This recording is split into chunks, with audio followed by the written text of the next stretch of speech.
Okay, we are online. Katerina, whenever you want. Thank you. I can see the numbers increasing. So let's wait a little bit until everybody gets connected. Sure.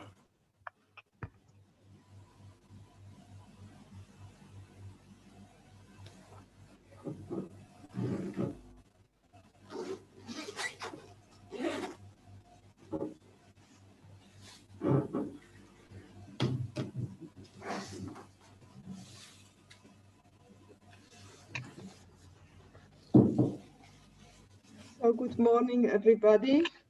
I can see there's about 40 participants at this moment. Welcome back to the LEAP4FNSSA workshop called Dialogue for Action and Brokerage in West Africa, Fostering Knowledge Communication and Innovation Hubs.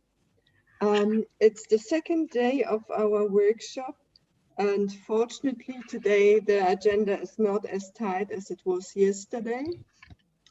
Yesterday we had 3 panels. The first one was a welcome session with representatives of the European Commission, of the African Union Commission, and then the director of CIHAM was speaking, the director of the Council for Scientific and Industrial Research from Ghana.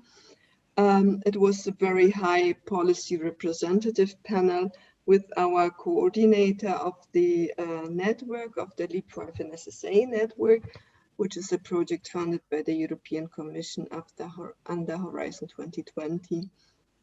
And we had a good discussion generated by Henning, who is today with us again. And this was on policies and programs on food, nutrition, security, and sustainable agriculture, with representatives from FARA, CORAF, ECOWAS, FONRID from Burkina Faso, and WASCAL and SIRAT. Yeah, so we had very good discussion, and we have developed some ideas for future collaboration. That looks very great. I think there's already first workshop planning to be organized soon. And hopefully the outcome of this panel will be kind of joint coming closer collaboration to develop new policies for research and innovation and agriculture. Then we had a very intensive and long panel, number 2, on innovation and digitalization in agriculture, paving the way for entrepreneurs, agri-tech and food tech startups. We have had 14 speakers from Western Africa mainly, but also from other African countries, from Morocco, from Kenya, several speakers from Ghana, Tanzania, several speakers from Nigeria.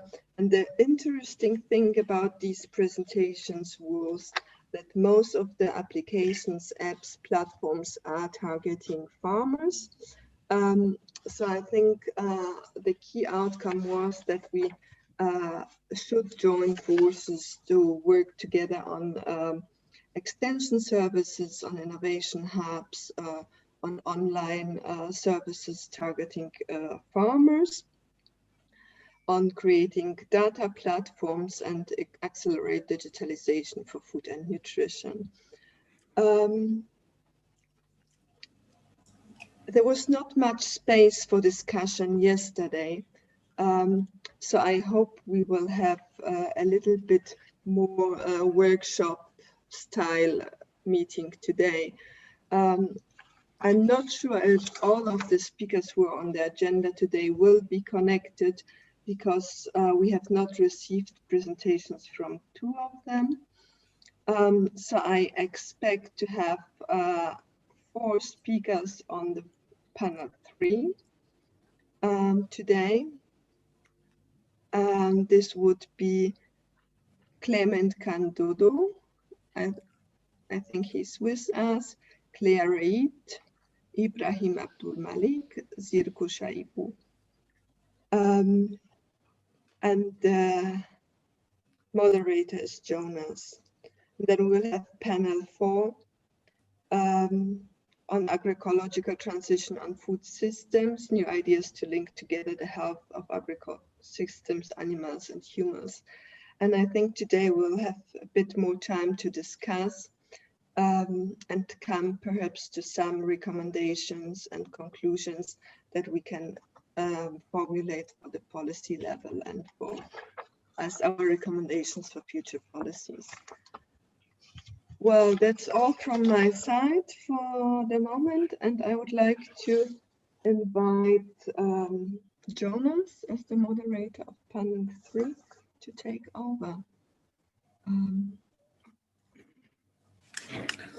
Thank you very much, Karina. Okay. And welcome to our participants, all participants. Most for those who have just joined us today, I think you have given a good summary of what has been achieved yesterday. So let's go straight for the subject of today, which is about short value chains, innovative ideas for mitigating socio-economic pandemic impacts in agriculture and food security sector. So today, as you have said, we have young innovators or young career ideas who are going to make their presentations. But before I give them the floor, I want just to talk shortly about the main goal of task point 21 of LEAP4FNSSA project, which is about mobilizing and initiate a West Africa sub-regional alliances of key stakeholders committed to aligning their research and innovation activity to FNSSA roadmap. For those who are not there yesterday, Philippe Petit-Guenet talked about the roadmap, which was signed between African Union and European Union in April 2016, which defined a roadmap of cooperation on food, nutrition security, sustainable agriculture for 10 years. And one of them, of course, is about intensification of agriculture. We have 3 major themes, but for now, we are talking about LEAP4FNSSA, which is a project that supports that the implementation of that roadmap. And one of the tasks of LEAP4FNSSA is, of course, to mobilize and initiate West Africa sub-regional alliances and key stakeholders committed to align their research and innovation activities to the FNSSA roadmap.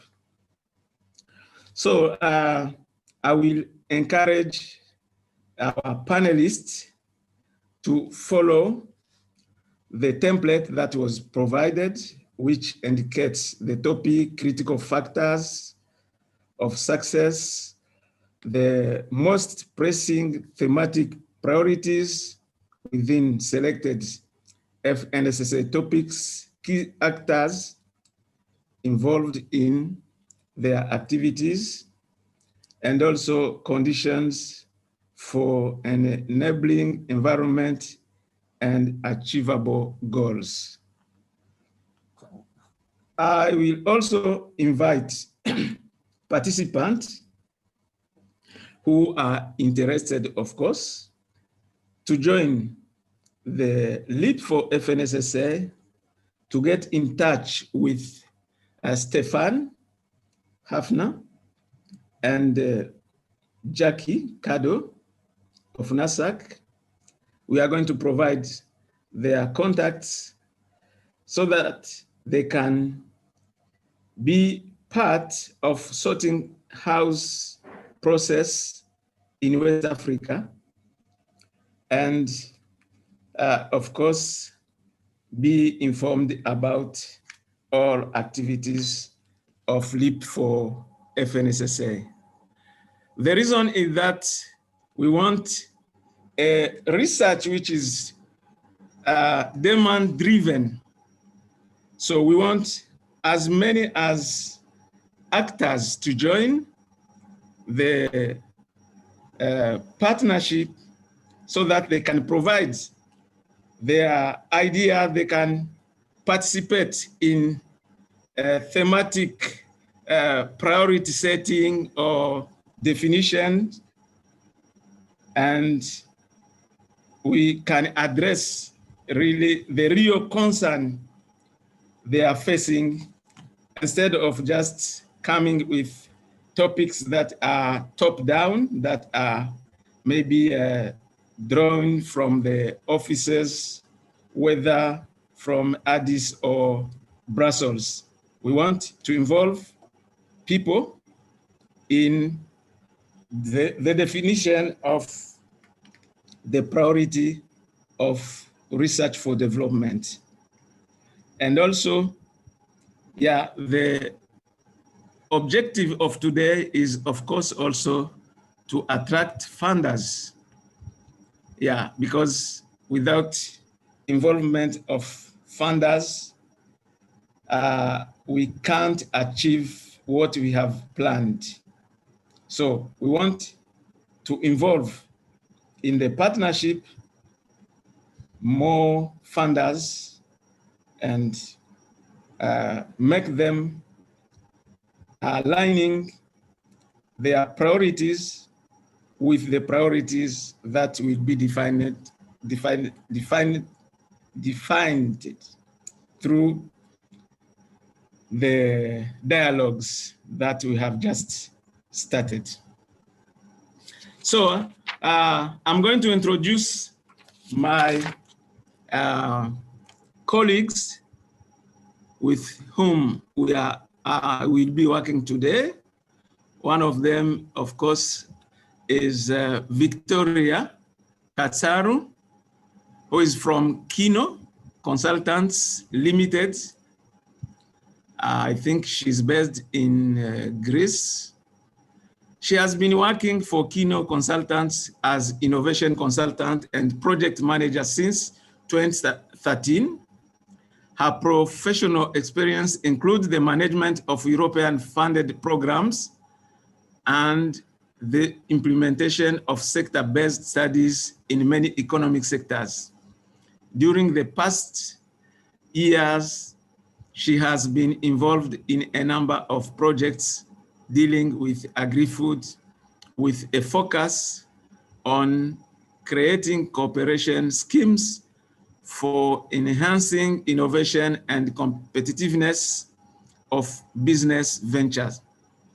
She is currently involved in a programmatic study for the creation of a food innovation center in Greece and also working for LEAP4FNSSA project. She will be serving on this panel as the rapporteur. You are most welcome, Victoria. And the second one is Mary Obadai, who is a professor and researcher at CSR. Mary Obadai holds a PhD in food science, food microbiology from University of Nottingham, UK. She has also an MPhil in botany and a BSc in botany and zoology, both from University of Ghana. She also holds a postgraduate certificate in business and administration from GIMPA, which is a public school that offers a training in administration. She's currently the director of CSR, Food Research Institute, and chief research scientist. She's an associate professor at CSR, College of Science and Technology, and has over 26 years experience in research and development. She is a 2010 fellow with Women in Agriculture Research and Development Awards and has mentored several younger scientists. I'm going to limit here. She has a long profile, but I'm going just to cut it short so that we save the time. Professor Mary Obadai, you are welcome to this session. I'm now going to invite our speakers, the young innovators, and I'm going to, I don't know if we are going to start by maybe giving a very short video, I think, if I'm not wrong. Gaetano, I think, is it correct or? Yeah, we are going to start. Okay, we are going to start.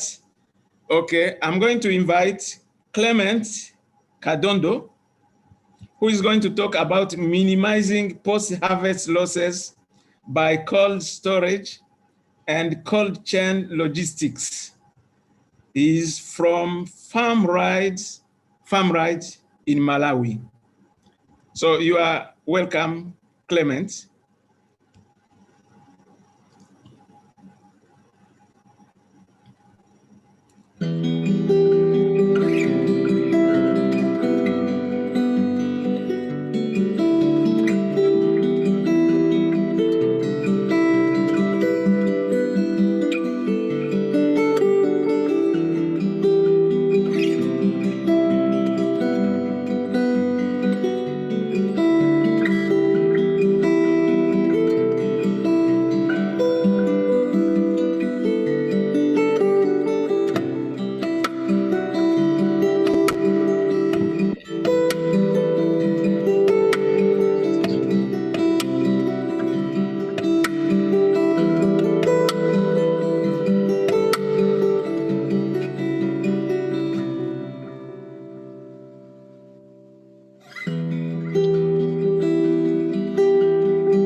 Hello? Hello, Clement. Yes, we can hear you. Okay.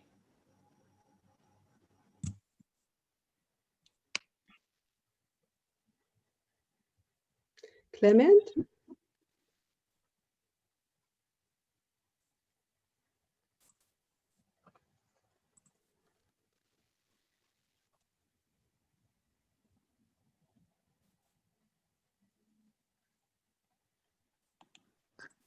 Clement is online, but yes, he's online. He's even connected with his camera. So the floor is yours, Clement. Ah.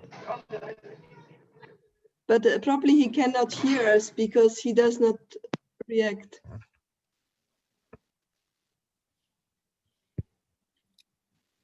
No voice. There's no voice coming from him. We cannot hear you, Clement.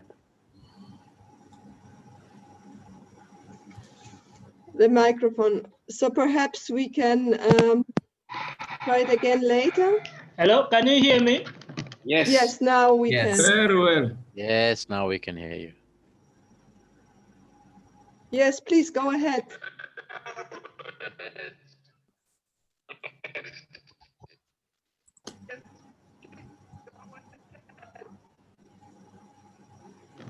So I can start. Yes.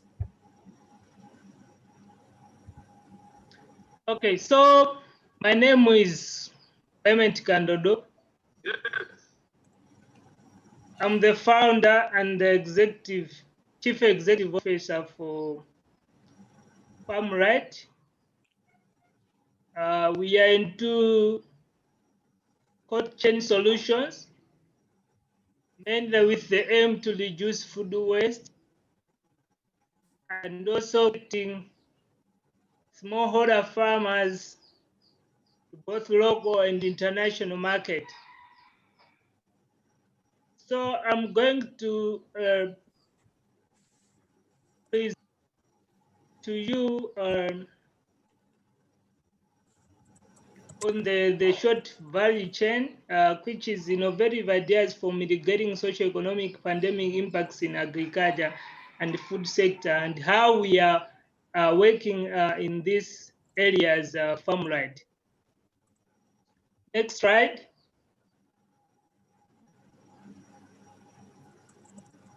So over 25% of small farmers' produce in Africa go to waste, mainly due to lack of storage and the refrigerated transportation systems. And also most of these have got, they don't have access to a ready market, which most of agriculture produce lead to waste, and this contribute to pollution of the environment. And if these food waste are just all over, not attended to, they lead to spread of diseases and of course climate change. Next slide. So mainly the main reason that lead to this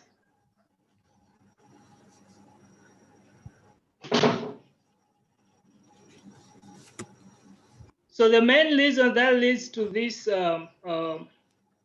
problem is because these farmers they don't have well organized and sophisticated organization with proper structure set up, like cold rooms, as I'm saying, and refrigerated transport, and also mostly in especially rural areas in Africa, they don't have access to energy. And because of these farmers, they don't have enough financial muscle to get, let's say, solar, to have a code system that can keep their crop produce. And also because they don't have enough capacity building, you find out that their farm produce are of low standard that cannot match with the market that can they can sell their farm produce, especially in local or international market. Next slide.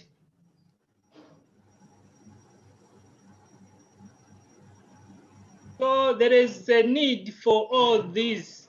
There are players, especially the smallholder farmers, the vendors, the retailers, and the consumer, that there is a need for a solution like what we're doing, so that they can come together to make sure that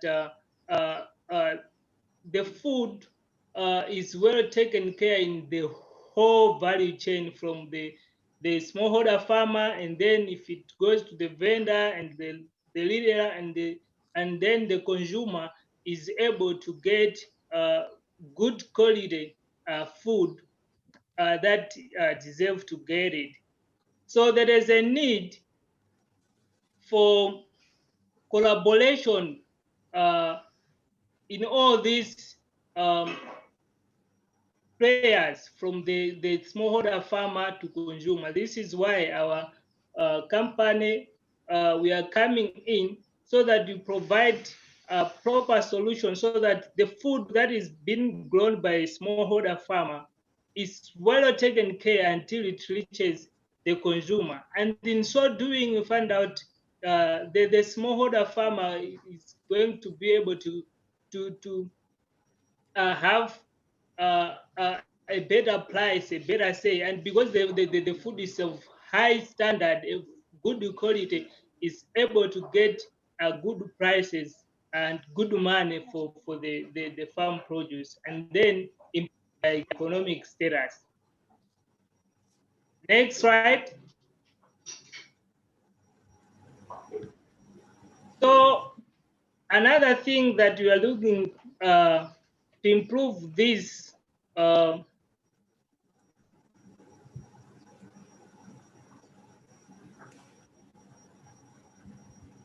Hello, Clement. hello, sorry. Okay. So what we are saying is, for these farmers to make sure that making an impact, making a proper implementation of in the food value chain. One, they need to establish cooperatives. In so doing, they'll be able to produce more farm produce that then they'll be able to supply consistently to the market. But also, it's easy if they're working in groups to get extension service to produce good quality produce that can even attract the international market.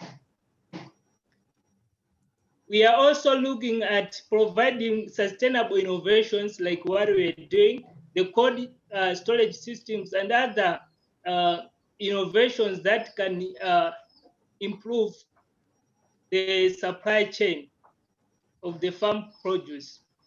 And also the government should create an enabling environment so that should support these farmers to have higher bargaining power on the market, because most of this market is being flooded by the vendors, and the smallholder farmers do not have that bargaining power to sell their produce at a good price. Another one is the capacity building, which is very important. For these farmers to produce good quality produce, they need intensive capacity building so that their farm produce should attract even international markets. Next, right?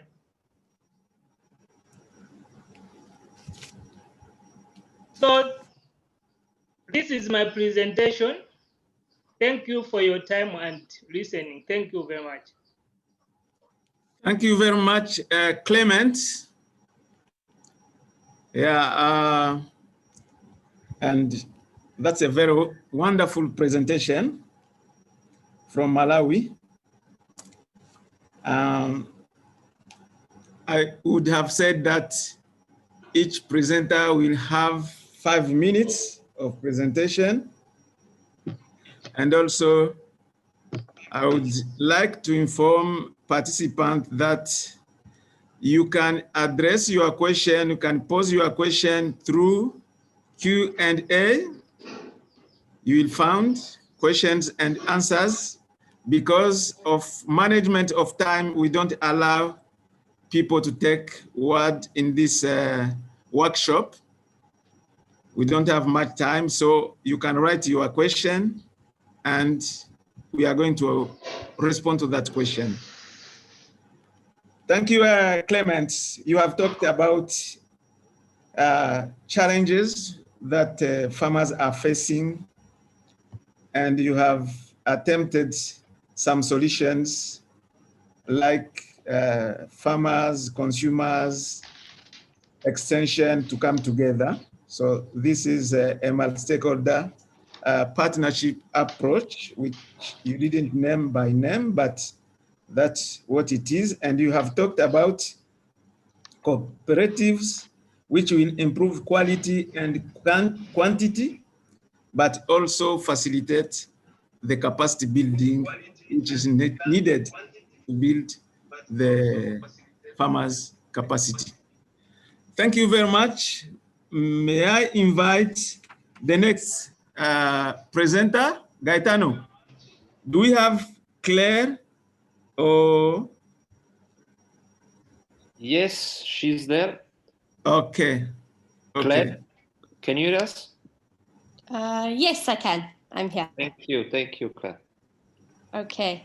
And then who brings my slides up? Yeah, Claire, before the video is starting. Thank you. Okay. Oh, okay, perfect.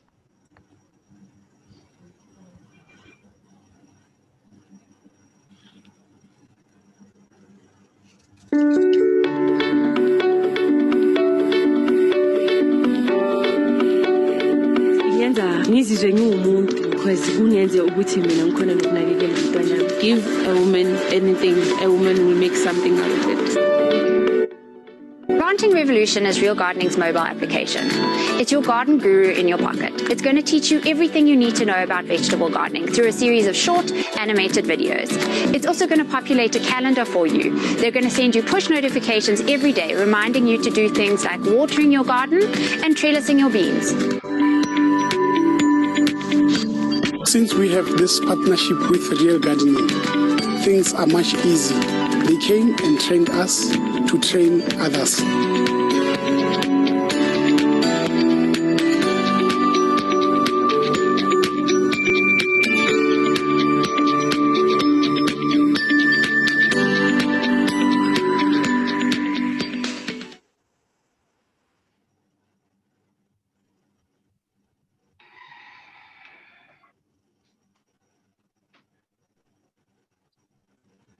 Claire, you can start. Okay. Okay, I'll start. Industrial agriculture is one of the most, I don't know, everyone, can you still hear me? Sorry, I've just lost connection. Yes, we can hear you. Yes, we can hear you. Perfect. Industrial agriculture is one of the most destructive human activities on the planet, and it's cost our environment nearly $3 trillion a year. 70% of the Earth's soils have already been destroyed, and at this rate, the Earth is going to run out of farmable soil in 60 years' time. We don't need one large solution to fix this, but we rather need many small solutions, which collectively lead to a societal shift and address the linkages between food, nutrition, energy, water, and health. We have created an agricultural blockchain system in townships, rural and village areas to enable people to grow in their own backyards and be able to address the food security issue we have. The United Nations has reported that the world's food systems overall in 2050 will need to produce almost 50% more food compared to 2012. The United Nations concluded that this has to be done by producing more with less, preserving resources, enhancing livelihoods, and getting small-scale family farmers up and running. And this is Real Gardening's goal. Real Gardening is run by myself, Claire Blankenberg now, and Oren Rostov. You'll hear from Oren a little bit later. Oren is the CEO and president of a multinational technology company focused on last mile of distribution to the local spaza shop network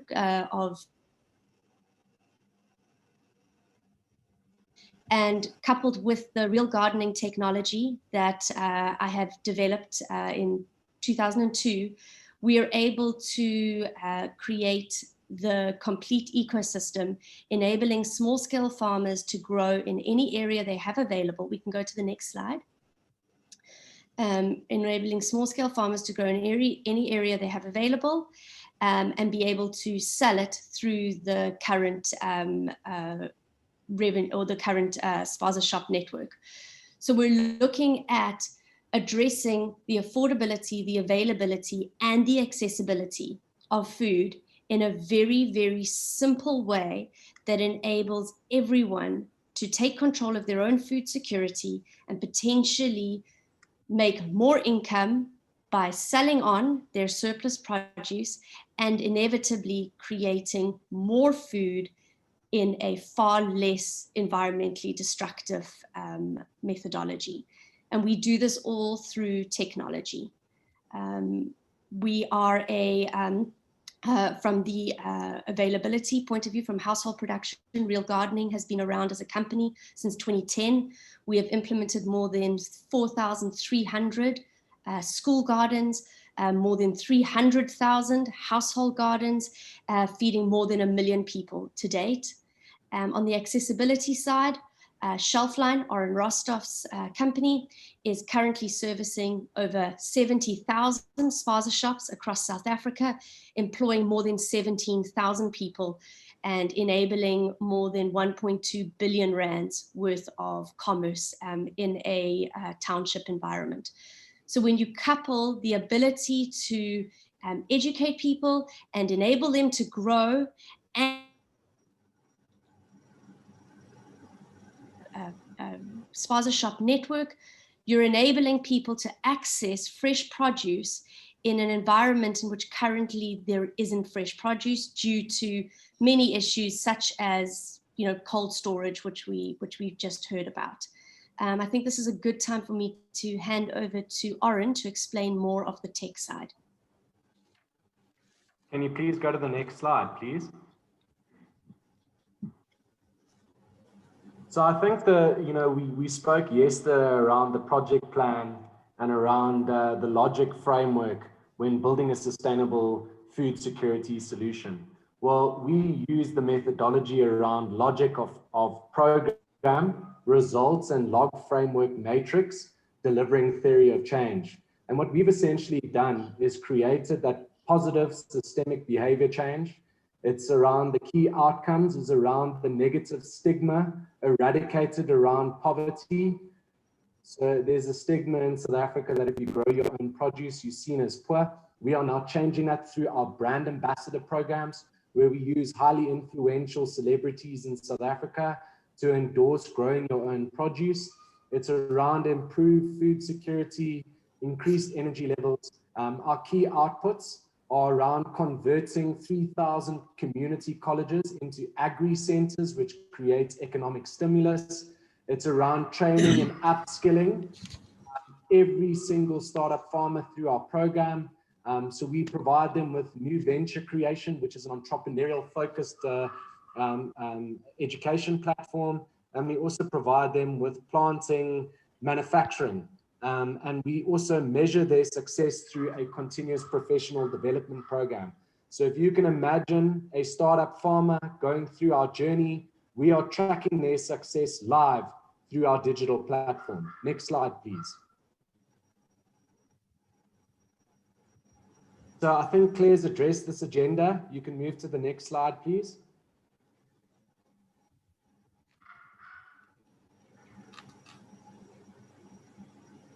Can you move to the next slide, please? So ultimately, the key actors and the most important players within the South African environment that we are bringing together through our solution is around the Science and Technology Department of South Africa. It's around agriculture, forestry, and fishery. It's around international relations and cooperation. It's around rural development and land reform, where we've recently met with all the traditional leaders to convert their capacity land into community agri-centers. It's around the Department of Education. One of the things we have done in South Africa is we've successfully launched a grade 1 to grade 9 educational platform, where this has been recognized from the Education Department as part of the South African syllabus. We also have partnered with our local South African taxis. Why? Because between 9 and 3 o'clock in South Africa, taxis do not operate. So it was an additional revenue generator for them. And now they have the ability to service a vast variety when it comes to the network. That will include townships, rural, and villages. Next slide, please.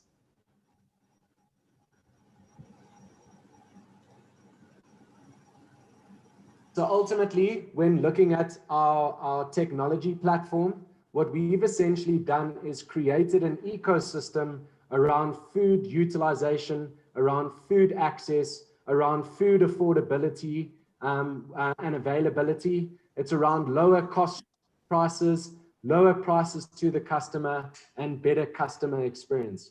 Ultimately, our Farmers Connect application is a new horizon for farmers, consumers, and everyone in between.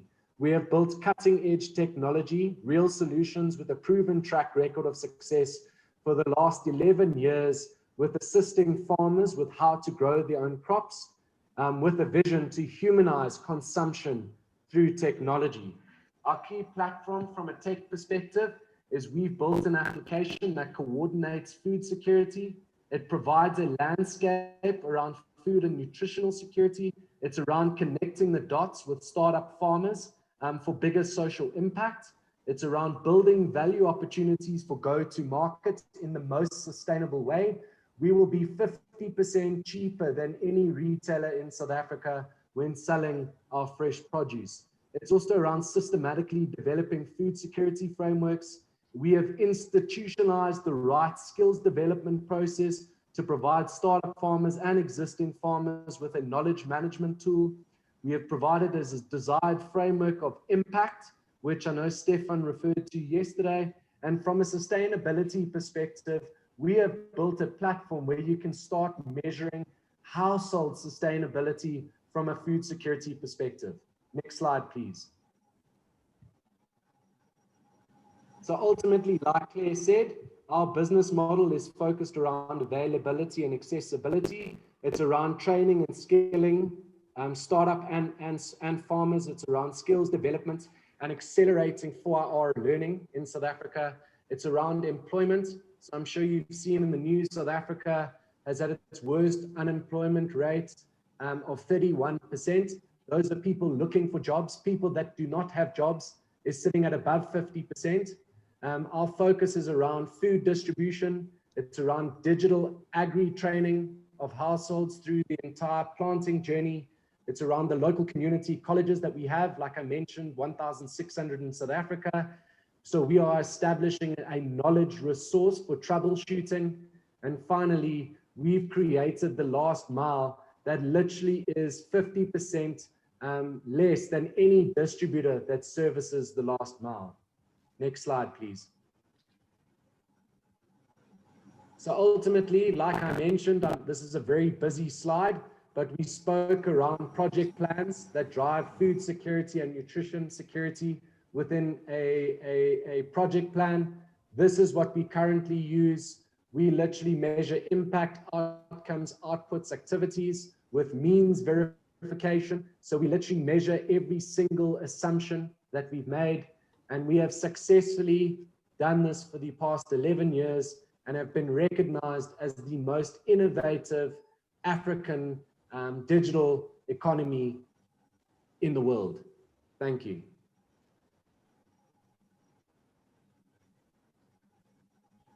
Wow. Yeah, thank you very much, Claire and Orin. That was impressive. And I can say you are not at the stage of idea. You are really practitioners. you are already implementing agriculture and linking different partners on the value chains, providing small solutions to grow on small environment and making affordability, availability, accessibility of food, fresh food, and also you have contributed to job creation, which is the most, I can say, the goal of the CADAP, for which all of us, we are contributing to achieve. And you have contributed to the behavior changes of consumers, of producers, and also you have brought people together in partnerships. And I can see that you are already working with these big actors of South Africa, like Science and Technology Department, like Agriculture, Forestry, Fisheries, Education, but also you are linked to different partners, development partners like USAID, like SIDA, and Nedbank, Kingdom of the Netherlands. So I can say that you are not at the beginning, you are really engaged in the production and also in facilitating these functions of putting together people so that they can access fresh foods, and they can also produce on small environments so that they can not destroy the environment. Thank you very much. We are going. Can I just interject there? So we're definitely, we've been doing this for a long time on the last mile of distribution and the agriculture, but we are at completely the ideation pilot phase with the ecosystem. So connecting it all together and making sure that the smallholder farmers are able to sell through the spaza shop. So that is currently in the pilot phase. It is in the pilot phase. Yes. Okay, great. Okay, any questions? I will advise people to send to Q&A, and we are going to invite all panelists to respond to their questions. I invite now the next speaker, who is, thank you very much, Claire and Ron. If I can invite Ibrahim Abdul Malik.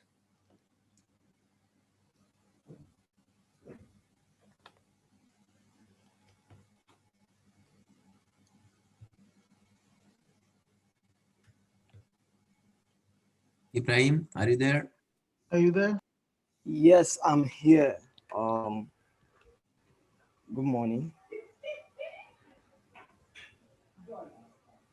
Good morning, Ibrahim. Yes. You are welcome. Thank you very much. Hi, good morning. My name is Ibrahim Abdul Malik. I'm from Nigeria and I head operations at Famila. At Famila, we're building a farm to retail distribution network to enable food producers to reach our growing network of retailers. Our retailers are basically food resellers or restaurants who naturally depend on open air markets in order to replace their inventory.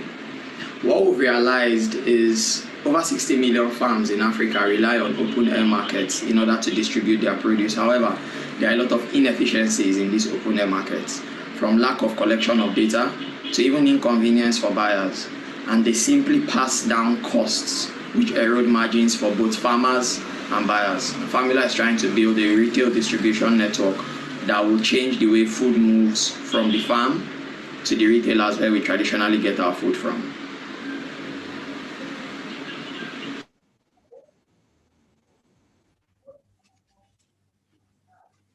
Hello.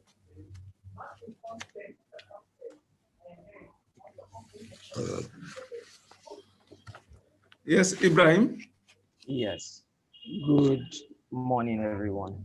My name is Ibrahim Abdulmalik, and as I earlier said, I head operations at FNSSA, where we're trying to shorten supply chains and bring about better trade between farmers and retailers.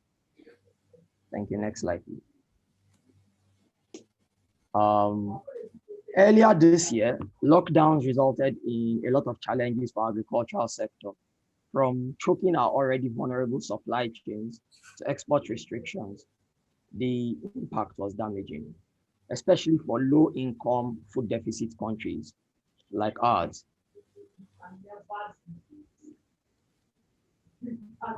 Food price spikes have also been consistent since lockdowns were eased. For instance, local rice prices have doubled in Nigeria since February. The recent stampedes at the looting of coronavirus palliative centers paints a picture of how difficult it was for a lot of Nigerians. Now, the question is, what's at the center of this poor socioeconomic impact that we had during the coronavirus lockdowns? It's poor infrastructure, right?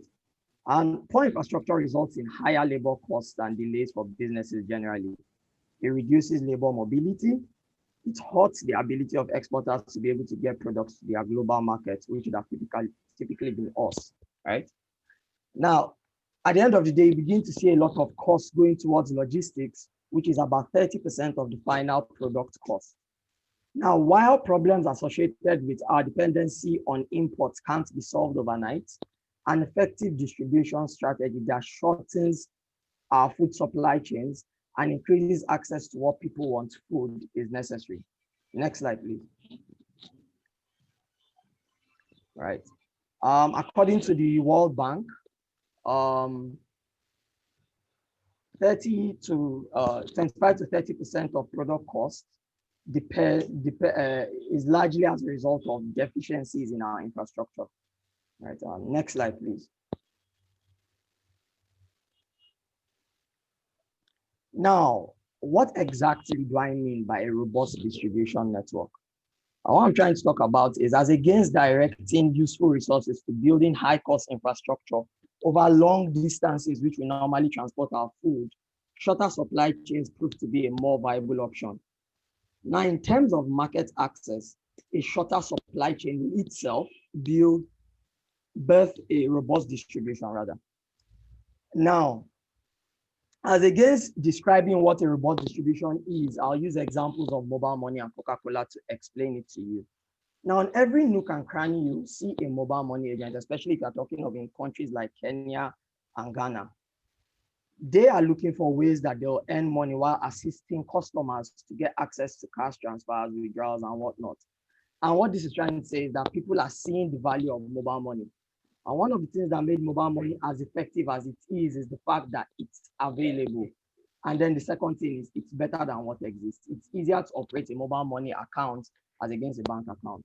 Second example is Coca-Cola, which has done a perfect work with distribution of their consumer goods, even in the most remote villages. And what Coca-Cola used is asset-light distribution, right? Next slide, please.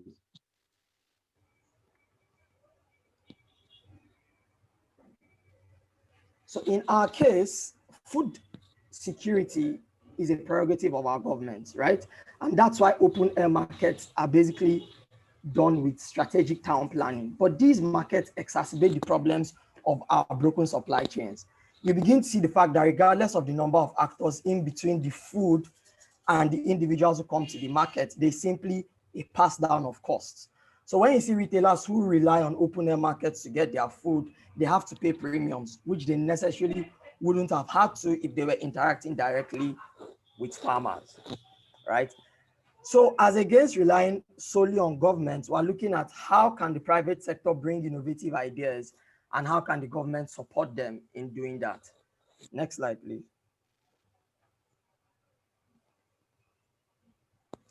As it wouldn't be optimal to look at all foods at once, the question is, how exactly can we go about this? So we're looking at 3 key steps, right? Let's first identify which foods should be prioritized, right? How much of these foods are being consumed at the demand end? So when you're looking at these kind of factors, you're seeing that open air markets are they are failing in being able to collate this demand data that is useful for how exactly food should be produced and where this food should be routed to. Which brings me to the second point. Let's determine the input and output linkages that will give us the desired output. So for this, we're looking at what sort of real-time information can be collated at the demand end that can help drive supply at the production end, right?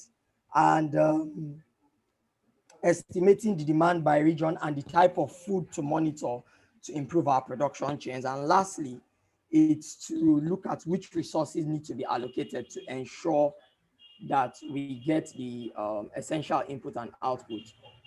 So we're looking at how best can we mobilize resources to places where it's needed if we are shortening our supply chains. We're beginning to see a lot of greenhouse production of tomatoes coming closer to Lagos as against relying on production from the north, right? So what exactly is needed to make this open, to make these greenhouses to thrive? And let's look at how we can make the best linkages to these places in terms of input. Let's look at seed, and then in terms of output, market access. So next slide, please. And this is what we're trying to do by building the future of food distribution on the African continent. We're trying to see how we can build asset-light facilities that will enable food producers to directly reach retailers. Currently, a business that has been able to do this perfectly, as I've said, has been Coca-Cola. And what you've been able to see is impact in terms of people being able to live better lives solely from the fact that they are Coca-Cola distributors. So we're seeing that this can also be replicated in the food industry and necessarily improve margins for farmers. Right now, we've been able to see that our farmers have been able to get 20% increase in terms of when they are selling their produce through formula as against relying on open air markets. Also, you are looking at the fact that our retailers are able to understand their buying patterns more because we give them access to this information as they use a WhatsApp bot to place a WhatsApp virtual assistant rather to place their orders. And this transparency is helping them to understand how exactly they are selling their own produce, what exactly they are buying. They're also looking at the fact that their last mile costs are 1/6 the industry average in terms of the fact that these distribution centers are located closest to these businesses as against them having to rely on distribution that comes from a very long distance, right? And yeah, so far we've been able to generate up to $60,000 in revenue from 2 asset-light storages, and also rely on an asset-light logistics platform too, which utilizes already existing motorcycle operators and tricycle operators. So welcome to the future of food distribution on the African continent through formula. Thank you. Thank you very much, Ibrahim. Yes.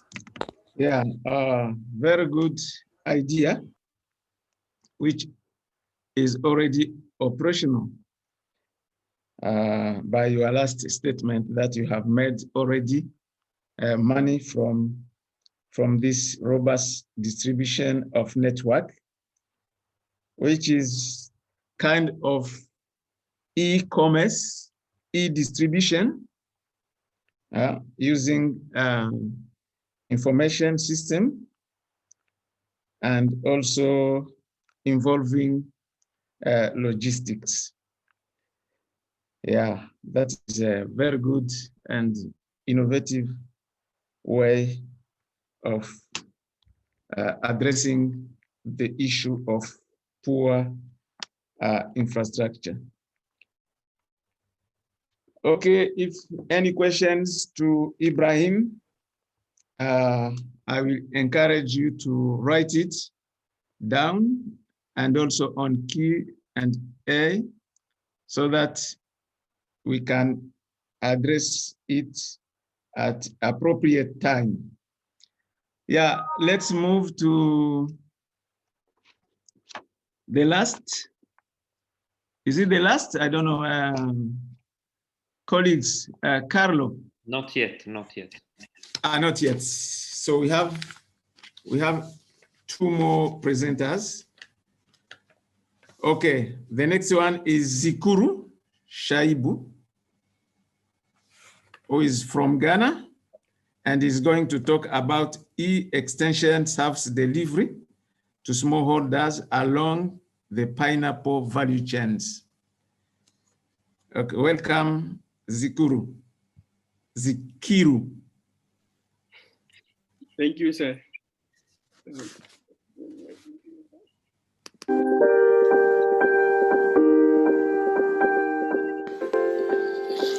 Hello all, my name is Zikiru Shaibu, a student at the University of Cape Coast with the Department of Agricultural Economics and Extension. My specialization is agricultural extension and the application of ICT in agriculture. It has come to the world's notice, especially in Africa, the dwindling number of agricultural extension agents to farmers.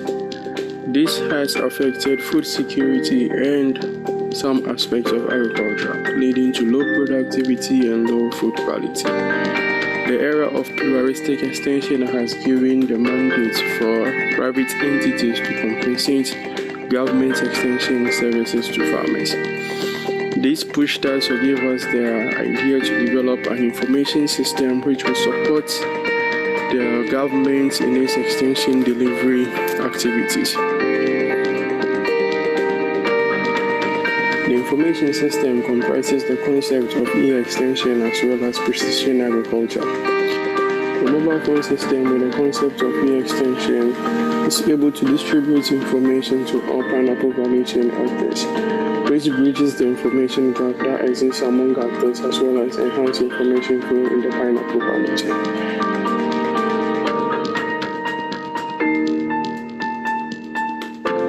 The second component, which is the drone system, gives the privilege for us to be trained in drone piloting as well as using software to analyze drone data.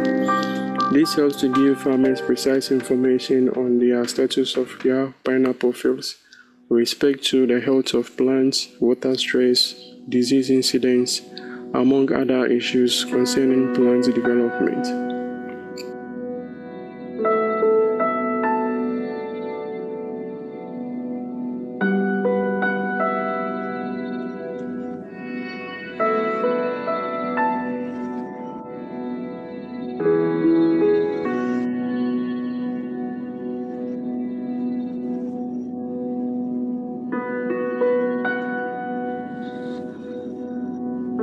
Detailed information about farmers' crops on the field is given through the use of NDVI and other imagery from the drone. Aside providing information, the initiative or the project extends to provide drone spraying services to pineapple farmers.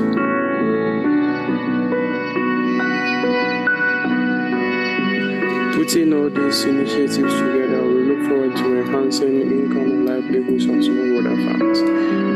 Looking at this from the business aspect, we look out for how we can fund the enterprise by seeking support from organizations who have peculiar interest on improving smallholder farmers' livelihood. With a combination of available technologies and resources, the youth in ICT for Agric took the advantage to incorporate youth participation agriculture. The willingness for them to work with farmers and explore the agricultural value chain is something worth exploring, and that is the mandate of why ICT for Agriculture.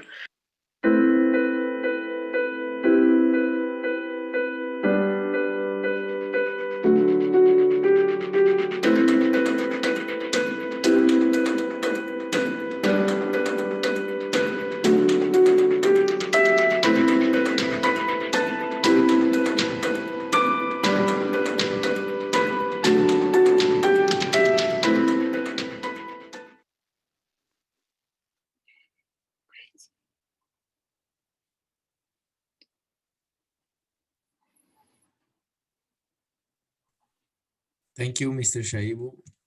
In a few moments, the presentation will start, okay? And the floor is yours, please. Great. Thank you very much, LEAP4FNSSA, for this opportunity to share my initiative with these wonderful participants on the platform. I am Zikiru Shaibu, a drone pilot, a graduate research and teaching assistant, a founder and also the president of Youth in ICT for Agriculture. Youth in ICT for Agriculture has the mandate to increase youth inclusiveness in the agricultural sector through the use of ICTs. We know the unattractive nature of agriculture to the youth and the attractiveness of ICTs to the youth. So we're trying to leverage on these ICTs to pull the youth into agriculture. Youth in ICT for Agriculture has 4 mandates. That is to undertake research activities mainly based on ICT for Agric, bridge the gap between actor-actor linkages along the value chain, develop student and actor relationship along the agricultural value chain, and also develop ICTs to improve agricultural productivity. I'm also a PhD student on the UCC Forum Plus, which is the second logo down there, and I'm part of monitoring the entire pineapple value chain. Next slide, please. Engaging in the pineapple value chain, realize there is an issue with information delivery among actors on the chain, where putting together my field of experience, which is agricultural extension, I decided to establish the e-extension service delivery to smallholders along the chain. Next slide, please. When we talk of the concept of the value chain, we're looking at the flow of products and activities, which begins from the input supply down to the product reaching the table of the consumer. At every step, there is value added, and it's important to know which activity each actor carries. And carrying out the right activity will depend on relevant and timely information you get on your process or at stage of the value chain. Now, consumers don't only look at the prices of products on market, they look out for the value added to the product. Now, people have been paying more for buying organic produce as compared to the conventional. Next slide, please. We did a baseline survey first in the value chain to determine what problems are in there and how we can resolve this by sharing the right kind of information. Weak actor linkages, that is among input suppliers, producers, processors, marketers, and consumers. There isn't flow of the right kind of information. So every actor chooses to do what he or she wants to do. And at the end, it's either you gain or you lose. And it's unfortunate, it's the smallholder farmer who is always vulnerable. Once he produces acreages of fruits and it goes to the market and is rejected, he's the one who runs as losses after investing all those inputs. Equally, the smallholder, especially the farmers, do not have access to quality inputs. When the farmer doesn't have quality inputs or information where he can source quality or the right inputs, the fruit that he produces goes to the processor, who would also not get a quality product out of those fruits, and it goes down to the consumer not getting the right kind of product on the table. Equally, producers too had the low technicalities in respect to looking out for the right methods to use in producing what the market wants. Poor market access is also an issue we determined during the baseline survey, which at the end affects their livelihoods. Next slide, please. It is this regard that I realize bringing or sharing information among these actors, in the end, bridging the gap or information between them or among them is something very necessary. And putting this together, we develop an information system which mainly composes of the mobile phone system and also the drone system. The mobile phone system gives out general information to the actors, especially where they can get inputs of fruits or quality fruits, issue on how they can keep record, that is for the smallholders. Majority of the smallholders, when we did the survey, do not keep records. And equally linking it to the financial transactions, they are not able to determine their profits since the cost of inputs they use is not being noted, because the access to markets is very low, as they only consider the local market. If they should have the information on export markets or processing industries, they'll be able to produce to supply. I interacted with one processing company who processes 35 tons of fruits every month, but the demand by farmers in Ghana is not meeting up, so they had to go to neighboring countries to source for fruit. And this is something we want to equip our farmers, give them the right information to produce more to feed such processing industries. Next slide, please. The second part of the information system, which I mentioned, is the drone system, where at this stage we're looking at precise information, especially at the production stage. Crop development is it's a very important thing to the farmer to check the health status, as well as water stress, disease incidents, and other stuff on the field. So using the drone, we're able to get an area imagery of the field, and with the help of multispectral sensors on the drone, we're able to take data based on the chlorophyll content of the plants to determine which plants are doing well and which plants are not doing well. When you look on my right, you will see some red bands, yellow bands, and green bands.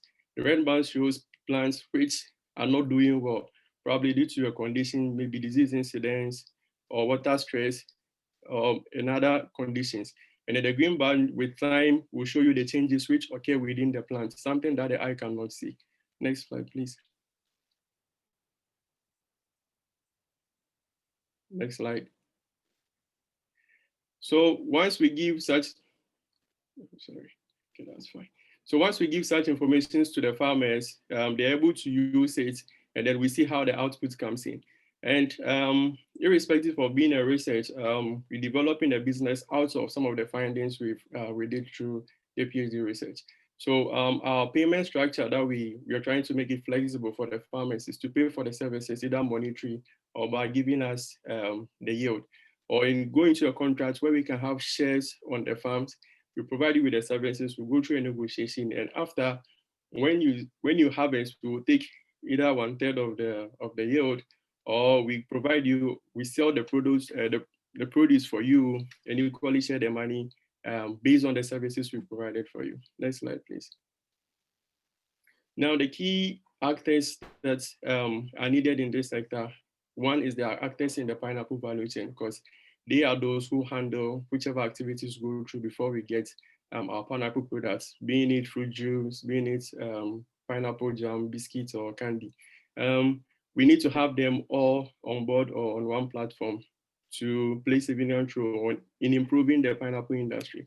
The Ministry of Food and Agriculture, which is the driving institution in Ghana, is also a key player, especially in policy formulation, to help sustain such system. The Ministry of Local Government in Ghana, who also are basically the main employers of agricultural extension agents, comes in handy, since the extension agents are more close to the farmers. Another key institution or key player is the research institutions. There are lots of agri-tech entrepreneurs who, by either available resources or money, will just buy a technology and deploy it without testing how effectiveness the technology will be. They end up running out of business or closing the business. But we, being in the research institutions, we first test these technologies, measure the willingness of farmers to pay for such services and other conditions which play a role for the farmers or the smallholders to adapt to such technologies before deploying them. Going further, donor agencies too have key roles in playing there, as they can support all the above in achieving our SDG, Sustainable Development Goal 1 and 2, which is to end no poverty and then end hunger within our global environment. Next slide, please.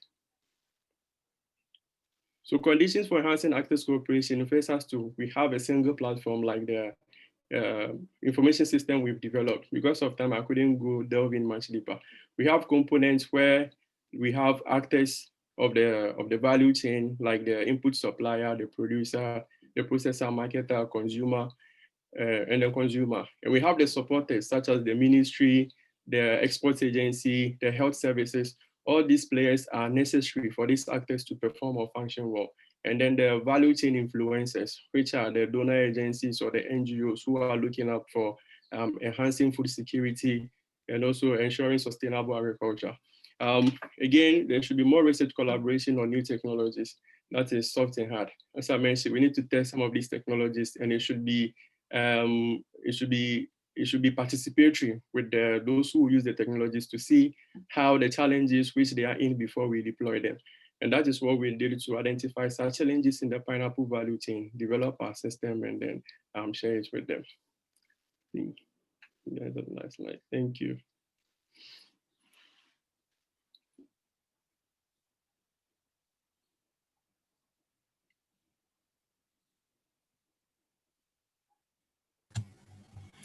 Thank you very much,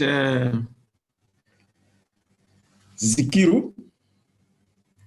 That's a very good case study, which shows the role of ICT in extension service delivery, how you have organized the pineapple value chain in Ghana, and you managed to provide information to get input, outputs, prices, and also using even drone system technology for information on the weather, on the water deficit. And also you are suggesting some practical solutions like the collaboration among different actors along the value chain, which will involve researchers and also producers and marketers. So that's a very good case study that shows that ICT can work in Africa, in African agriculture conditions. May I invite the second presenter? If any questions, please write on Q&A and wait for answer at appropriate time. Carlo. Jonas, there is a question for the last rapporteur from Adams Abdullahi. Do you have a contract agreement with this farmer regarding the mode of payment, money, yield, for the services you offer to the pineapple farmers? If yes, how are they enforced them? Can I answer that, or I can answer on Q&A? Yeah, no, you can answer. You can answer directly on the QA. Okay. Yeah. Okay. So, like I mentioned, the pineapple value chain program is designed in such a way we train the farmers first, and then we source them the inputs. It's like an outgrower scheme kind of concept. So after we've supported them to grow and they harvest, we then take back the costs that we've incurred in terms of the supply of the inputs. So we put all these services among the costs we give them.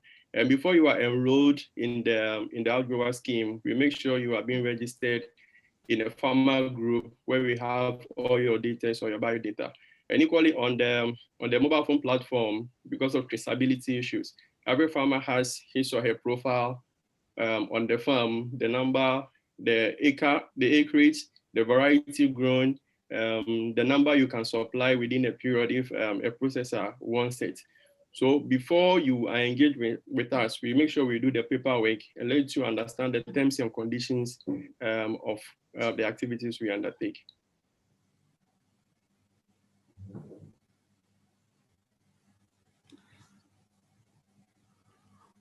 Thank you, Gaetano. Did he respond to the question as it was posed? Yes, of course. If there are any further input or comments, you can write directly Mr. Zikiru Jaibu in the question and answer section. Thank you. Okay, thank you.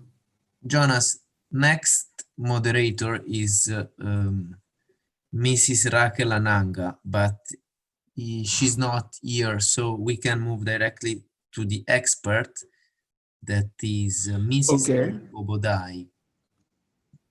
Okay. Okay. Okay. May I invite Mary, Professor Mary Obadai, to make his comments on the presentations. Okay, thank you so much, Jonas. I think you've done an excellent work summarizing all the deliveries and all the presentations. And I must say a big well done to all the young innovators for such excellent innovative ideas. I have three main aspects I've been asked to address.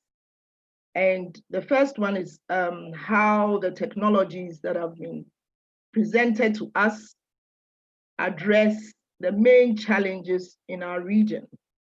And I think listening through all the 4 presentations, we realize that they're talking about post-harvest losses, how to address them. They're talking about unemployment, the need for job creation. They also talked about hunger and malnutrition as a challenge in our region. They also talked about the poor market access that exists in our region, and also the need for some form of value addition, which is needed along the value chain. So these are my observations as to how these innovations address the challenges in our region. I was also asked to bring out 3 findings or highlight 3 findings as relates to the 4 presentations. And I realized that listening and also looking at their ideas, something that is running through is how to address the issue of how farmers send their produce to the retailers, send it, and also how it gets to the consumers, either through cold storage or also through the e-commerce that is being done by the Regarden. And also another thing I observed was how to address hunger, poverty, and unemployment, getting more people to employ. And also the fact that it's farmer-based, that's an excellent submission. So right now, how the farmers are going to get their produce to either retailers or to consumers in the fastest possible way. And then the other thing I observed is the use of ICT, that's digitizing agriculture. And so it's talking about e-commerce, e-extension, using of the drones. These are things that they are very innovative, and I see it especially running through for Zikiru's presentation. I was also asked to do or to submit 3 recommendations. And my first recommendation is the need to have a quality assurance system for farmers. The products that are brought to the farm, there needs to be a capacity building for quality assurance to ensure that the products that are brought to the farm or brought to the market are of best quality with consistent quality, and also rid of all the insects and pests, and most of all the mycotoxins and all the contamination that can occur as a result of poor storage. So we need that capacity building for farmers to produce high quality products. I think I also recommend the need for a gender responsive research that is ensuring that the players that are going to benefit from the technology are well involved after the idea has been formed. The players are well involved in the execution of the project, so that when the project or when the idea is finalized and it's rolling, as it is in some cases, everybody is on board because we're part of the development and also implementation of the project. And also my last recommendation, I was asked to give 3, was I think it's been said along the discussion of most of the presenters, the need for a single platform to enable interactions of all value chain actors. And I think this is also important to ensure that we have all the actors on board to deliberate on the technologies that have been developed. So basically, this is what I was asked to do: 3 recommendations, 3 findings, and also my general impression as to how the innovators address the main challenges of our region. Thank you very much, Jonas, for the very good work that you're doing. Thank you. So I'll come back if there's anything you want to explain. Thank you. Okay, thank you, Professor Mary Obadai, for this very good summary of what has been done. Yeah, I'm now going to open the session. Is it the procedure, Carlo? To people? Yes, Jonas, we can move to panel 4, agroecological transition of food systems, new ideas to link together the health of agroecosystem, animals and humans. In this panel, the moderator will be Dr. Gordon Akonyanga from Ghana, CIR, Science and Technology Policy Research Institute. Dr. Gordon, are you there? Yes, I'm here. Thank you very much. Thank you for joining the meeting. Please, the floor is yours. Thank you.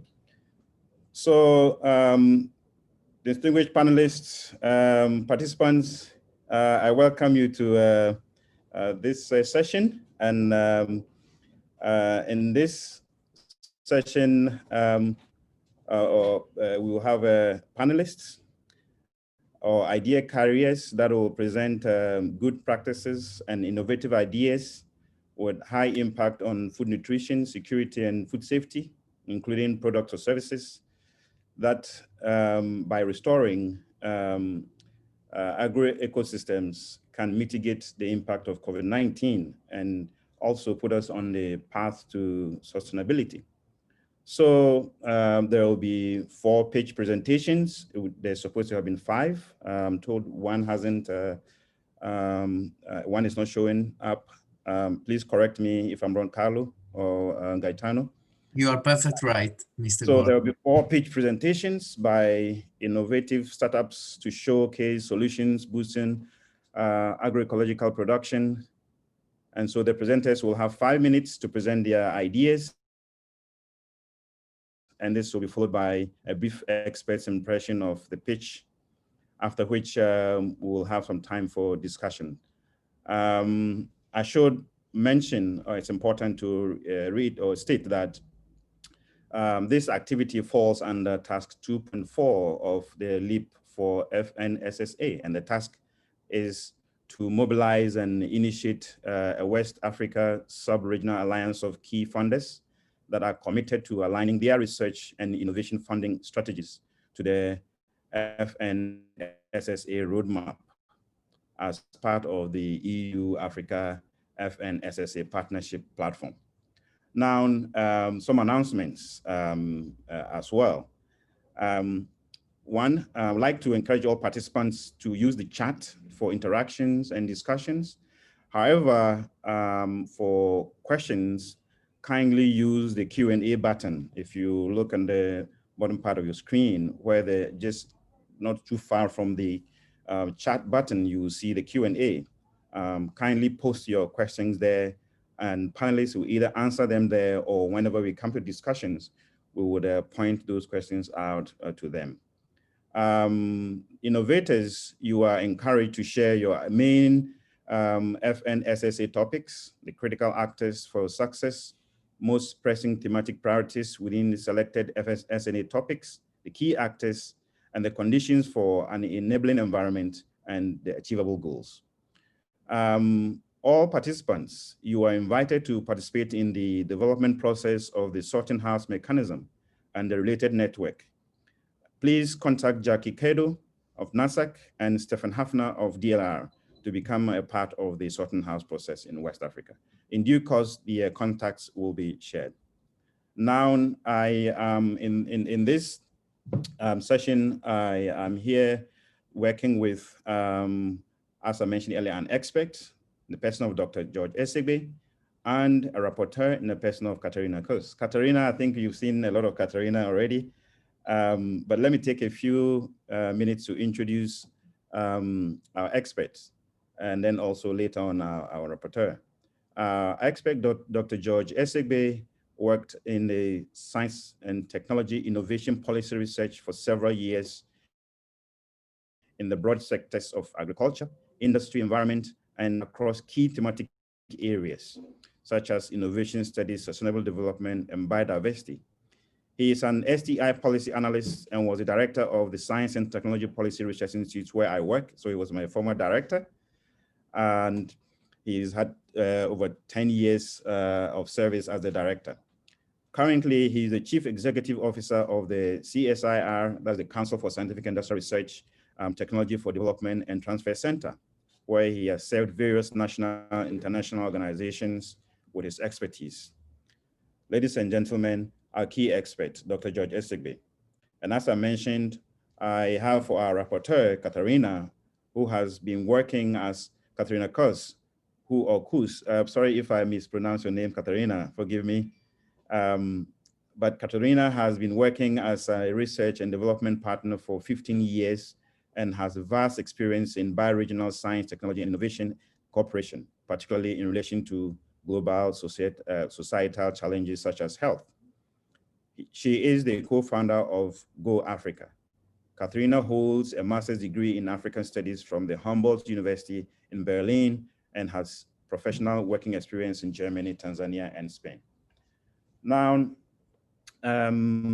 please, for our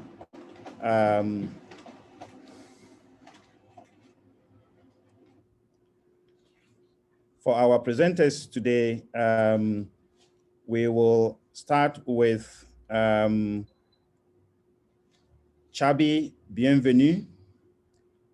Chabi Bienvenue will be talking about adopting organic agriculture for urban microgardening, and he is with the African Biocompost Grower in Benin.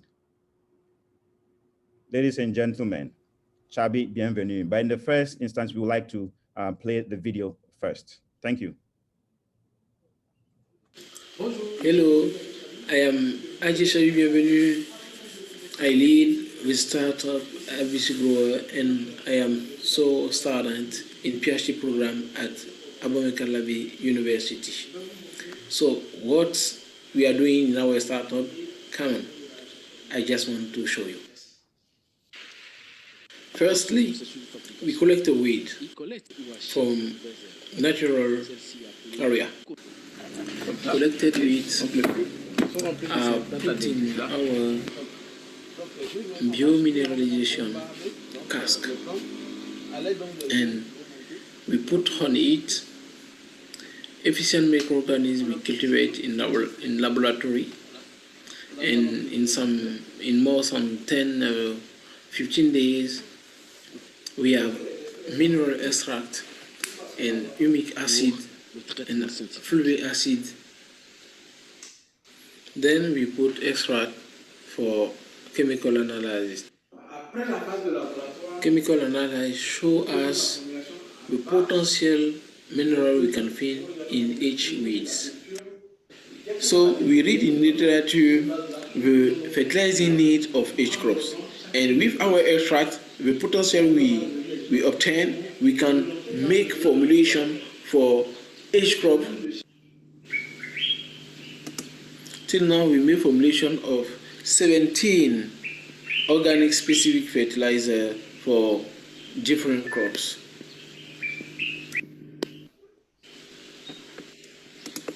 And we made a lot of experimentation, lot of efficacy tests to see what mechanism biofertilizer proceed to grow crops. And we make so experimentation underground, and the results are very good, because now economically our fertilizer is very efficient, is very good, and as a result we have really high harvest with the specific fertilizer than other. Thank you.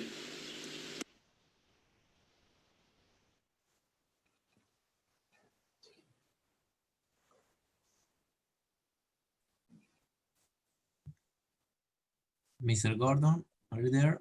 Yeah, hello. Yes, thank you. Thank you. Mr. Bienvenue, over to you. Yes. Yes, morning, Mr. Gordon. Morning. Please, Mr. Gordon, I sent you yesterday my, okay, I think you received my last presentation because I made some modification. Did you receive it yesterday? I did. Unfortunately, I am not projecting it. I thought you had sent it to them. I needed to read over and prepare for today. So I think this is the one you sent to the team in the LEAP4FNSSA FNSSA project. Okay, so go on. Okay, thank you. I'm very glad to participate to this conference session, and I greet anyone. My name is Ajay Bienvenue. I'm a student, and so I lead ABC Grow startup.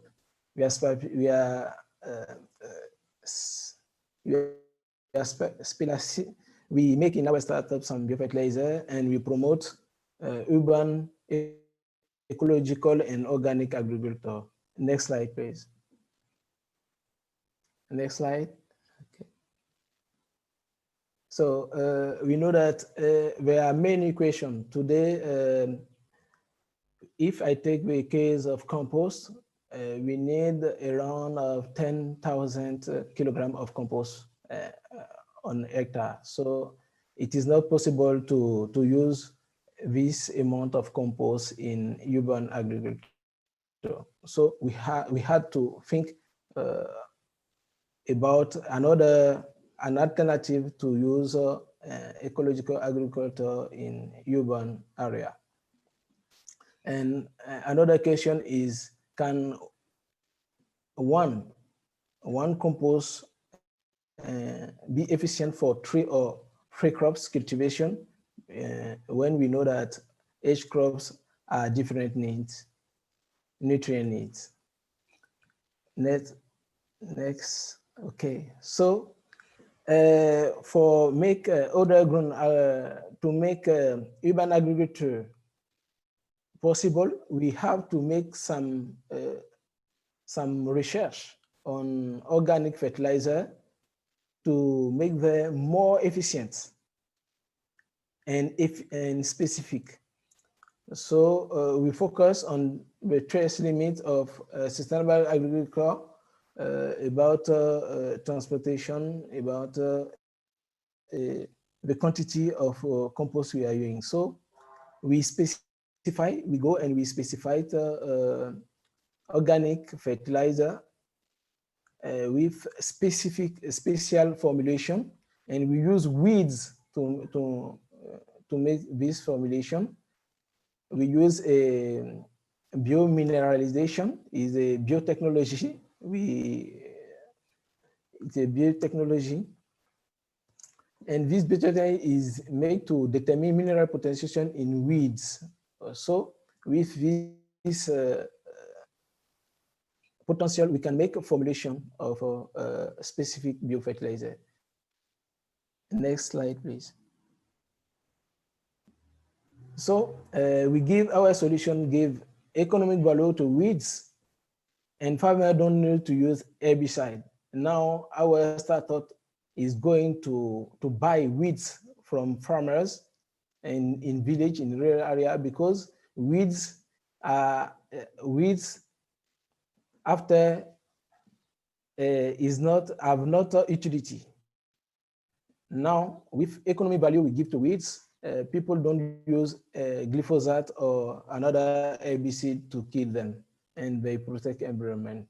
So now our solution, with just 50 liters of specific organic fertilizer, you can cultivate, you can have more than traditional organic harvest.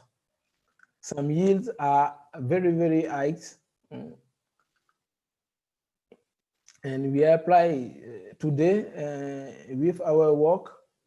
We know that if we apply just 10% of recommended chemical fertilizer amount, yield are above than conventional results. Please, next slide. So those organic fertilizer we develop, specific fertilizer are using today to go to make other grown or agriculture in urban area. So some critical factor. This presentation is not actual. So, so for critical factor, now we have for factor success. We know that we have weeds in very many countries of Africa. There are a lot of weeds. So those weeds today with our technology represent money for population. And with the weed and secondly, the success factor is that in each agricultural politic in Africa, in Benin, our policies want to make a productive town. So many people agree to make a small production on their home. Some limited factors is today we name technical materials. We need a financial partner to make industrialization of our biotechnology. Ecological and organic agriculture is increasing till now. So all those new organic farmers need more input, organic input. So if today they don't find organic input on the market, it can be that they will return to conventional production with chemical product. So in Benin, some limiting factor is that in Benin, for example, chemical fertilizer are subsidized. This is very policy. So thank you. Yes, next. Thank you. Next, Mr. Okay, thank you. So what are pressing thematic? What are pressing thematic? The pressing thematic concerning this topic is that today,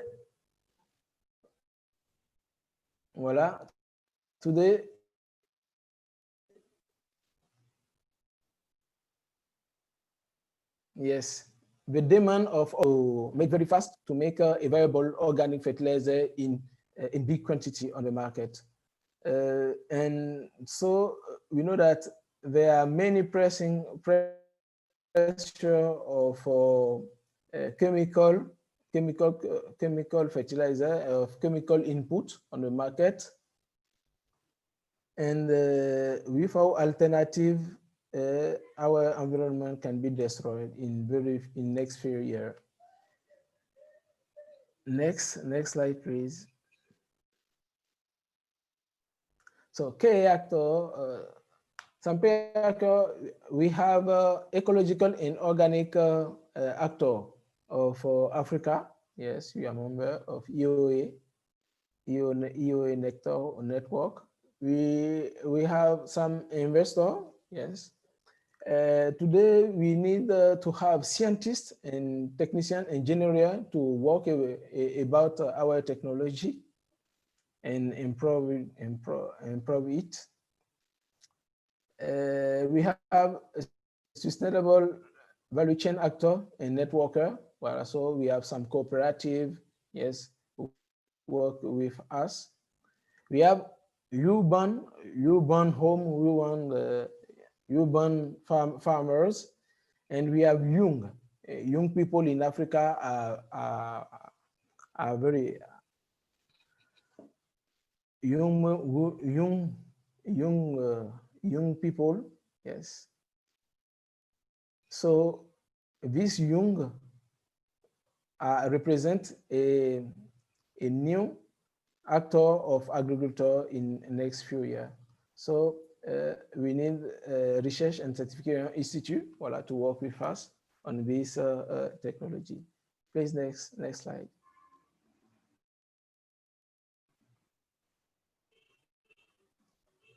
Okay, what are the conditions to assess our, like condition, we have our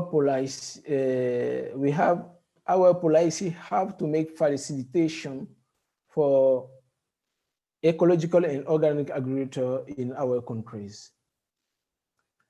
And we have to create a co-working space about this topic challenge. Yes, and we are open. We are free to make some collaboration, to make partnerships, yes, with another laboratory, another country, because in each Africa country where there are weeds, it is possible that they produce their own organic fertilizer very efficient. And we are building a green trade business cycle locally at country scale and GoFlow West Africa network. Thank you. Thank you very much, Shabi. Bienvenue. And please let me apologize for not updating your slides. I thought you had sent it to Carlo and Gaetano and Co, who are running the slides. I only needed it to prepare. That's why I sent you the email. So sorry about that. But I like the fact that you have developed 17 different organic fertilizers for different crops based on their crop needs. And then the fact that those organic fertilizers are based on weeds. And I have a question for you later on that. But also the need to put these organic inputs of fertilizers to compete with the inorganic one is key. And therefore we need to find out how to do that. Once again, thank you very much for your presentation.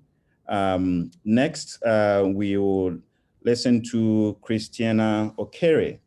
And Okere from Indigi Foods Nigeria Limited in Nigeria will be talking about neglected indigenous grains to produce affordable and nutritious food products. Christiana Okere is a graduate of environmental science from the American University of Nigeria. She advocates for sustainable development through social entrepreneurship and is a founder of Indigi Foods Nigeria Limited, a company that's aimed at addressing malnutrition using indigenous plant species. Ladies and gentlemen, please let's listen to watch the video of Christiana's project first. Thank you.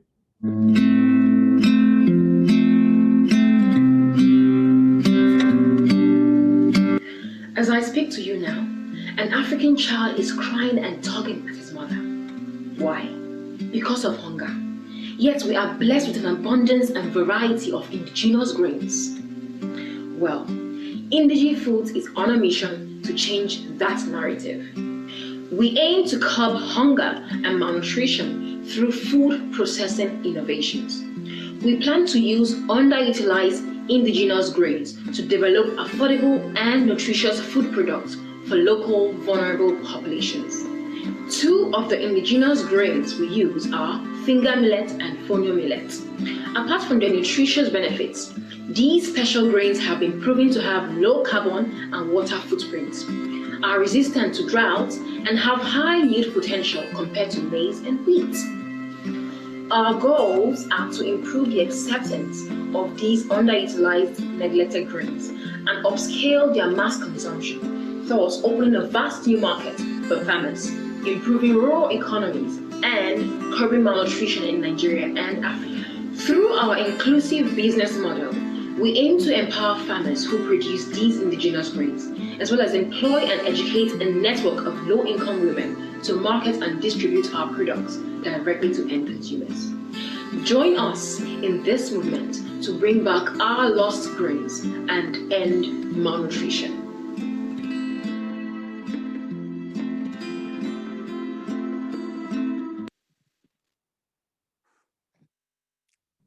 Good day. Can you all hear me? Yes, Catherine, Christiana, yes. Okay, I have a poor connection. So can I go without video? I have a poor connection. Yes, we can see your picture. That's okay. And Okay. run your slides as well. All right. Thank you. Next slide, please. Okay. So hi, everyone. Thank you so much for this opportunity. I am grateful. My name is Christiana Okere, and I am from Eastern Nigeria. However, I've spent most of my life in the northern part of Nigeria, and this is part of what has led to my journey to this day. Now, my company, Indigi Foods, was inspired out of the need to curb malnutrition in northern Nigeria, especially after the insurgency we experienced here in the Northeast. So what we do at Indigi Foods is that we use underutilized indigenous grains to develop new and affordable and nutritious food products, especially for local vulnerable populations. Next slide, please.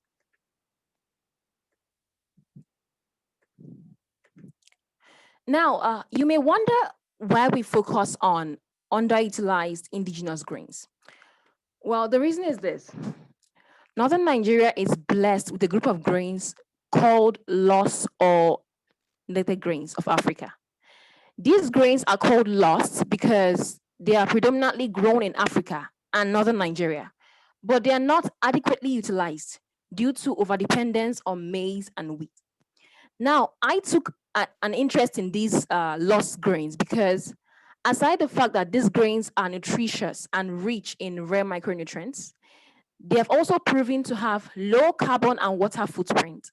They are resistant to drought and they exhibit high yield potential compared to maize and wheat if given similar attention. So our plan at Indigi Foods is to improve the acceptance and consumption of these underutilized grains.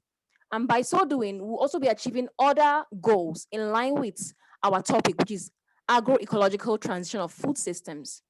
And some of the goals we'll be achieving include goals like sustaining plant biodiversity, promoting indigenous species, mitigating climate change, opening a vast new market for our farmers, creating employment opportunities, curbing malnutrition, and addressing food insecurity. Next slide, please.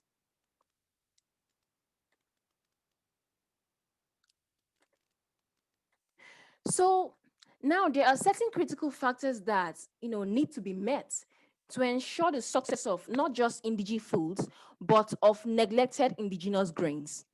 And these factors include: one, there is a need for partnerships.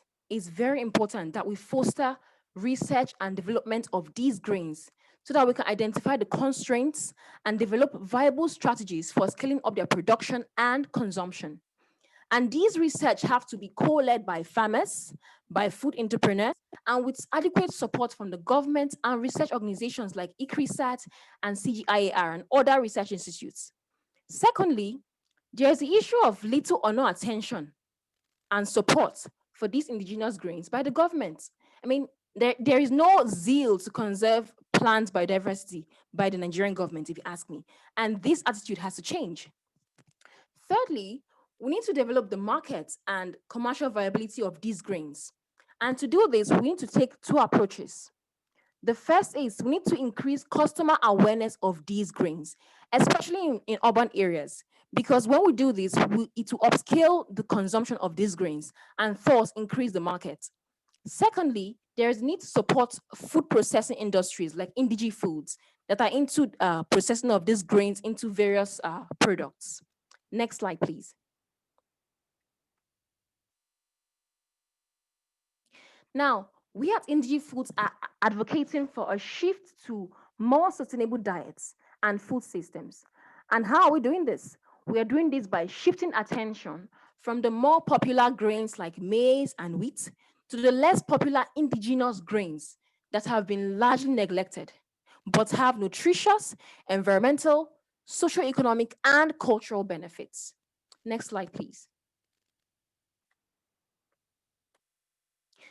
Now, in order to achieve this goal that I talk about, in order to transition from what we have now to more sustainable food systems, all the gears have to work together.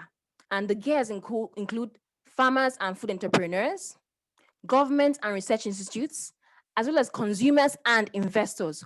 All of these actors need to work together to bring back these lost grains, these lost indigenous grains, and drive us to the promised land, which is agroecological transition and to more sustainable diets. Next slide, please. So the question now is, what factors must be in place to ensure this transition? What conditions must be in place, and how can we enhance the cooperation of various actors? Now, the first is farmers. To enhance farmers' cooperation, what do? We need to support farmers with improved tools and improved seeds, with tools that will reduce drudgery, because grains like finger millet and fonio millet involve a lot of drudgery. So we need to empower farmers with tools and improved seeds. And this has been done in countries like Tanzania, in Mali, and in Ethiopia. So Nigeria is waiting. Secondly, we need to enhance entrepreneurs' cooperation and also enhance the government's cooperation. And how can we do this? By providing a favorable climate for business to thrive. I'll give you an instance. In Nigeria, it takes nothing less than 6 months, 6 whole months to set up a company. In Rwanda, it takes only 6 hours to do the same thing. Now look at that. That is not a good climate for businesses to thrive. So we need to improve our climate for businesses in Nigeria. Thirdly, we need to enhance investors' cooperation and the government's cooperation. Now, how can we do this? We can do this by improving the market for these grains. How can we improve the market for these grains? By creating awareness of its benefits to consumers. By creating awareness of these grains to consumers. For example, in Mali, a society of women came together to promote a local seed called fonio. Fonio is also called acha in northern Nigeria, and we use fonio in indigene foods. So these women came together, and their goal is to produce a fast-cooking fonio that will challenge imported food like parboiled rice and prepackaged pasta. So we need similar societies, similar groups to form a cohesive force that would promote indigenous grains in Nigeria. And other ways we can promote these grains include, writing cookbooks, organizing cooking competitions using these grains, and even conferences, all focused on publicizing and showcasing these indigenous grains. And by so doing, we'll attract the government's interest and also attract investment into this indigenous grain sector. Also, once we create awareness and market, there's a need to now support entrepreneurs and companies like Indigi Foods who are involved in processing, these grains into products like, noodles and all that. And by support, I mean we should provide access to patient capital. Now, patient capital is very different from capital, okay? Patient capital is capital that allows entrepreneur to at least get some positive cash flow in their business before they can start paying the debt. Entrepreneurs and companies need access to patient capital.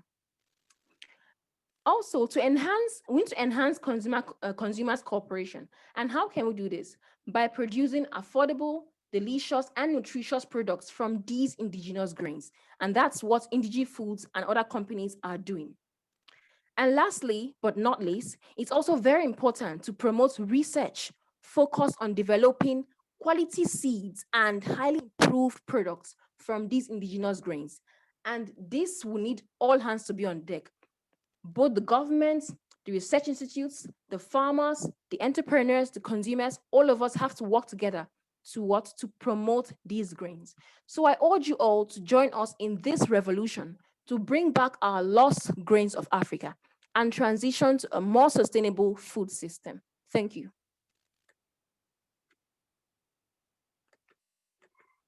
Thank you very much, Christina Okere, for a very enlightening presentation, especially for the first time I've heard of patience capital. Never heard of that. I've heard of different kinds of capital for startups, for businesses starting needing capital. And so thank you. In your presentation, another thing that stands out for me is the need to conserve the genetic resources of foods, especially indigenous foods, and to strengthen research in developing quality seeds of indigenous foods. Next, we will have as our presenter, Magloire Fermin or Tiami, from the West African Laboratory for Plant Breeding and Seed Production, VAT Lab in Benin. And he will be looking at push-pull methods for the production of cereals to increase yields, protect the soil, and control pests and weeds in Benin, Burkina Faso, Ivory Coast, Mali, and Niger. Shall we have the video for Magloire Fermin, if it's available? Thank you. My name is Hoseami Alaye H. Magloire Fermin, CEO and founder VALAB. Why VALAB? VALAB is a West African lab startup for plant breeding and production of climate-smart seeds. VALAB was created to contribute food security, nutrition, and sustainable agriculture while developing climate-smart innovation and those relating to agroecological transition of food system. Now, VALAB is an official member of Global Alliance Climate Smart Agriculture. To this end, 3 projects or programs have been initiated. It's the first of all the push-pull project selected by LEAP4FNSSA. Then we have a support program for resilience to climate change and improvement of productivity in West Africa. Finally, we have a project entitled names is Entrepreneurship and Youth Employment. So VALAB is in 3 African countries, Benin, Ivory Coast, and Burkina Faso. VALAB works on the following crops: rice, peanuts, sorghum, forage plants, cassava, vegetable crops, coffee, and potatoes. It's very important to know that increasing productivity for smallholder farmers in a context of climate change and environmental friendly agriculture has potential to lift millions of people out of extreme poverty. Thank you very much.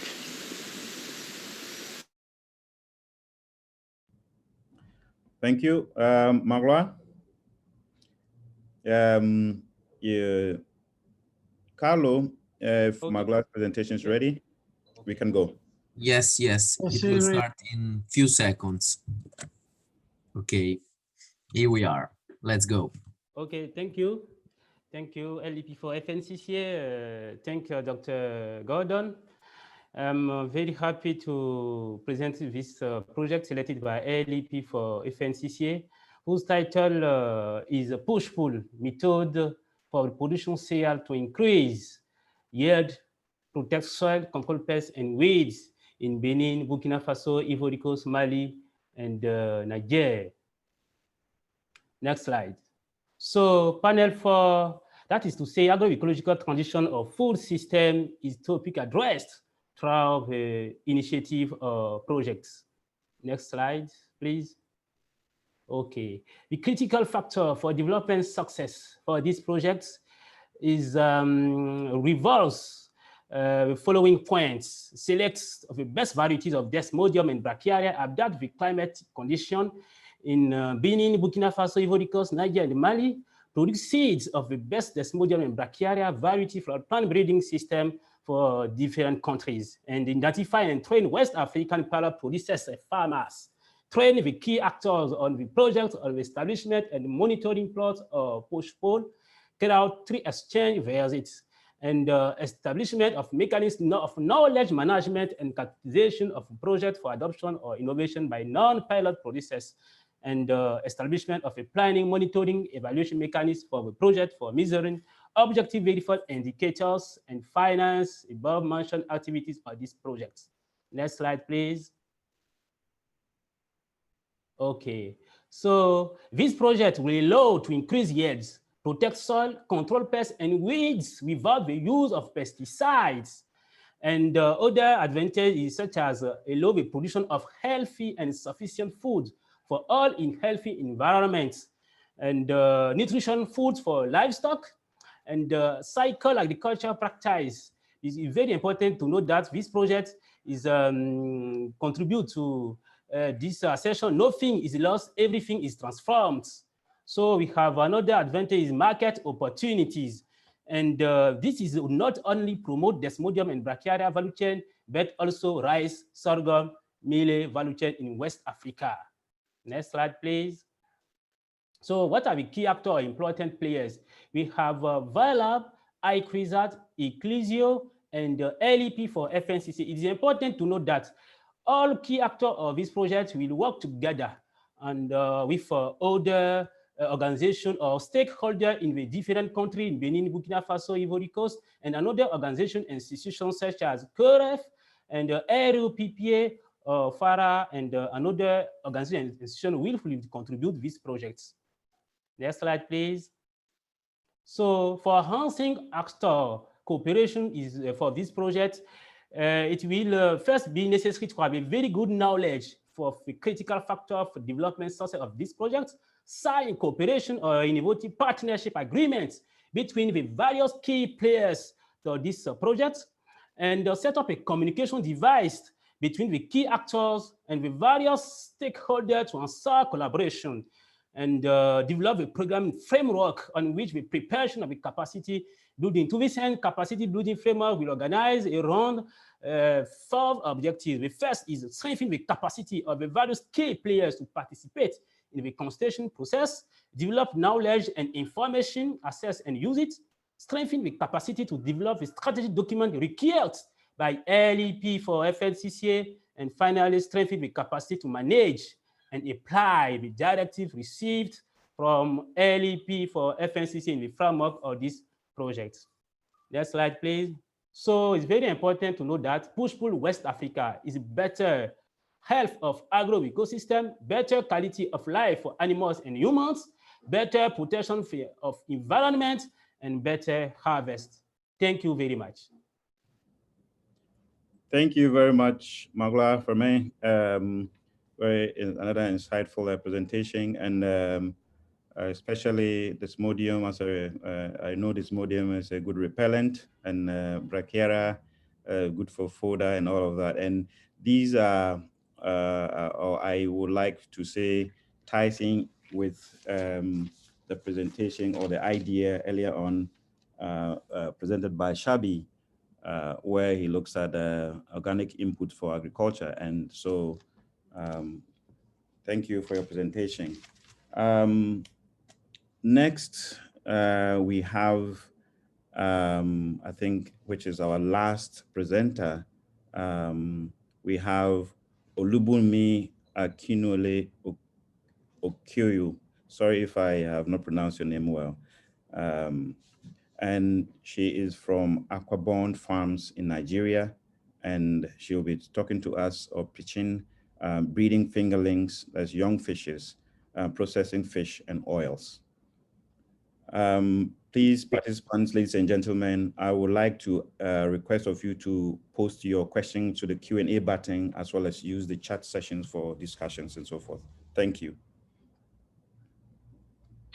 Nigeria, with a population of 193,973 million, has a total fish demand of 3.61 million metric tons, according to the Federal Department of Fisheries, while the total annual fish production is 1 million metric tons, resulting in an annual spend of $1.2 billion US. Of the many problems inhibiting the expansion of fishery sectors, the non-availability of fish seed, affordable locally sourced fish feed, and processing facilities tops the list. We at Aquabond Farms, our goal is to tackle the problem of fish production through fish breeding, the use of poultry waste, and byproduct from processing companies, and also value addition to fish through smoking in whole and chunked, and also spicing, hence reducing post-harvest losses and increasing shelf life. Catfish breeding involves producing young ones from parent brood stock. This ensures availability of fingerlings for stocking of ponds, pens, tanks, and cages. And our hatchery section utilizes locally sourced duckweed to mitigate post-breeding fry losses by reducing the content of ammonia there in the water. It is well adapted on the farm and it is easily accessible. Secondly, the use of smoking kiln utilizes the heat from charcoal in its drying process. This provides hygienic, non-carcinogenic method of fish preservation, hence increasing shelf life. Thirdly, the use of maggots gotten from poultry dungs and breadcrumbs gotten from bakery reduces the menace of high cost of feeding. Thank you.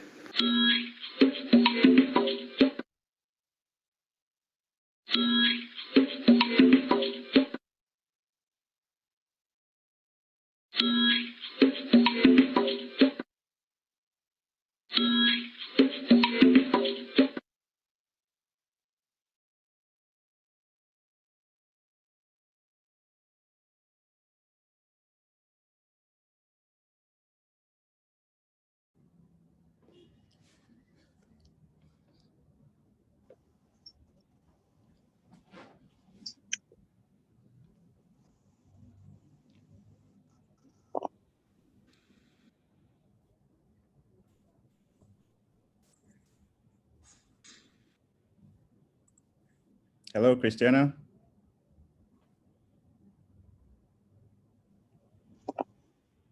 Hello. Christina, you have to unmute your microphone.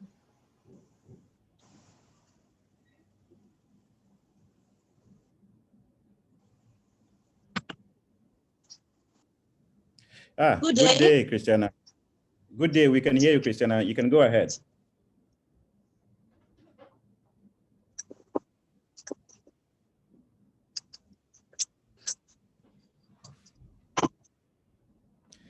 Can you hear me, Christiana?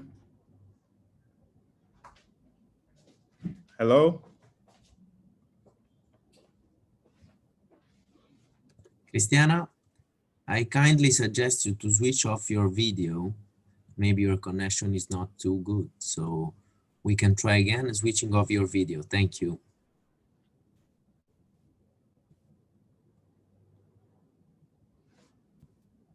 Christiana, are you there?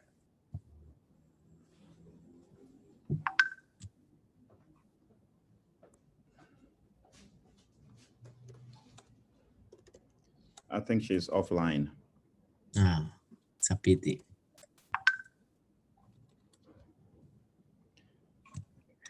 Just wait one minute, more or less, Mr. Gordon, and then we move ahead. She's not participating. Ah, okay. She's not on. Yeah. Okay. So, yeah. So now I suggest, if you agree, Mr. Gordon, you are the moderator of this panel, I suggest to leave the floor to the expert. Absolutely. I was going to do that. So, ladies and gentlemen, I would like to invite the expert for our panel in the person of Dr. George Esegbe to give his expert opinion on the pitches so far presented. Thank you. Thank you very much, moderator Dr. Kumuyanga. I must say that I was very interested and in fact delighted by the presentations that have been made. And it's particularly so because I can see that they address very specific challenges in our agro-food systems in our West African sub-region.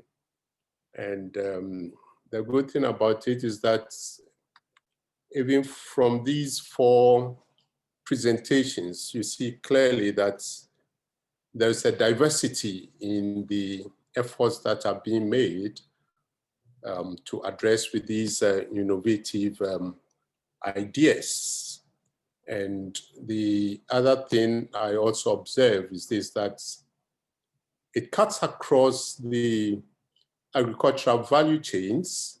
And so you go into the component of production in the value chain, and we see that there are efforts to address the production level. If you take the case of the efforts to produce fertilizers from weeds, it is something that I thought is highly commendable because, as the presenter said, weeds are all over. And if we should be able to address the problem of weeds and at the same time we get value for it, then so be it. And I think that it is something that we need to commend. If we talk about the consumption of foods in the value chain, then I might go to the efforts to promote the neglected dreams of Africa.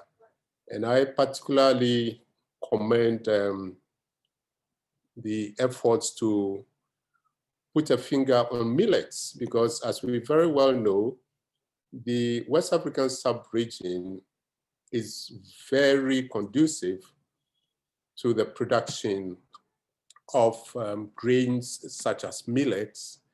And there is another factor that we could applaud this effort for, and it has to do with the fact that in all our countries, there is a gradual shift away from our indigenous foods to foreign foods. And I'll put foreign in quotes. In our cities, especially in our urban centers, and in fact, even now is growing in the rural areas, you find that there is a high consumption of foods like rice that used not to be the case previously. And of course, wheat products. And so if we can have innovation to shift back the food preference to our indigenous foods, it's something that we really need to work hard. And I commend the innovator for this. And so, in short, what I'm saying is that the innovations are very much to the point and addressing the specific challenges in our sub-region. What I would like to recommend to all of them, and I'm not addressing each singly, but I'll put all of them together and give them these recommendations so that they can go back and improve on their innovative ideas. The first has to do with the fact that when we are innovating in the agro-food system, we need to think business. In fact, the agro-food system is an opportunity to really do business in a way that will create wealth for our people. And it's unfortunate that for so long, agricultural practice have been associated with poverty in our regions, especially when we talk about small-scale agriculture. And so consistently, the narrative is that, well, it's the farmers who are poor, and it does not then encourage the youth to get excited about agriculture. But I believe that once we begin analyzing agricultural practice from other perspectives, and specifically from business perspective, we realize that it is that system that gives opportunity to create wealth. And so if that narration comes in, I believe that then we can get the youth more attracted. And so I would want to see a more rigid projection of the opportunity for wealth creation in the innovative ideas that are being implemented. I like the last pitch that unfortunately we couldn't have the full presentation on, the one by Okiowo from Nigeria, that zeroes into the fishery industries. Well, I happen to know that in Nigeria, catfish is something that really is being promoted widely, and they are doing good business in it, in tilapia. But of course, if you come to Ghana, it's tilapia that we are projecting more than catfish.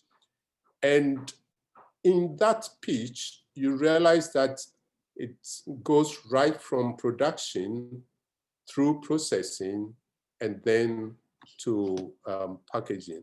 And I think that we can go beyond that and look at how we can get into the global value chain. And it means that we need to improve more on our quality standards. It means that we need to improve more on the scaling up process. And it all comes with putting the production systems together in a more effective manner. And then, of course, it also goes with better marketing strategies and all that. But in essence, what I'm saying is that we need to strengthen the business projection of whatever we are doing. In fact, probably the next time we ask for innovative ideas to be pitched, would write in there that we would want to see how they do the visibility analysis with respect to the business angle. Then I would want to also suggest that they can do more of the analysis coming to how we can improve the ecosystem conditions for their innovative ideas to thrive. Yes, in the presentations, we see the innovators highlighting the stakeholder partnerships that need to come in and the support systems that need to be brought in. But I think that we need to get them to strengthen that analysis that goes with saying that it's all about the system. And in fact, it's the system that would support the businesses to grow. Support coming from government, from international organizations, from within, I mean, the citizenry as well. And so they can be encouraged to do this. And maybe I can stop here, but let me say that to all the innovators, congratulations. And I would urge you to hold on to your dreams. In fact, there is no one who ever fails to get to his or her destination unless he or she stops by the wayside. And I encourage you, go all the way and get to your destinations with your dreams. Thank you.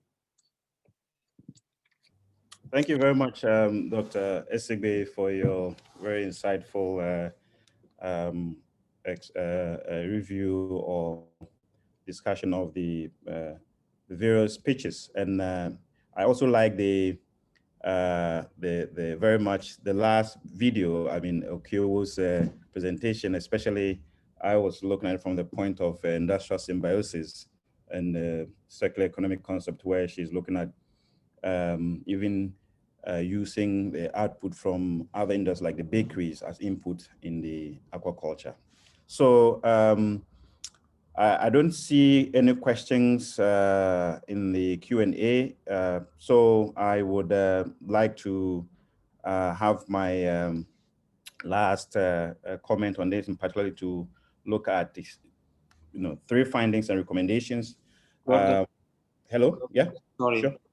Yeah. Could we try to call again Okiowo? Because I see her. She's here? So yeah, she's here. She's here. Okay. So. Okay. So I don't know if her connection is well, but we can try. Hello, Christina Okeowo. Can you hear me? Christina Okeowo? Good day. Yeah, hello, good day. Hey, there you are. We made it. Okay. I can hear you, please. Okay, so we missed you earlier on. We will get your slides ready for you to quickly, in 5 minutes or less, take us through your PowerPoint presentation. Okay. All right, so other colleagues are getting your slides ready, and then once it's ready, we'll get going. Okay, over to you. Okay, my name is Olubumi Okeowo Christiana. I'm the owner of Aquabom Farms, a subsidiary of Aquabom Global Enterprises.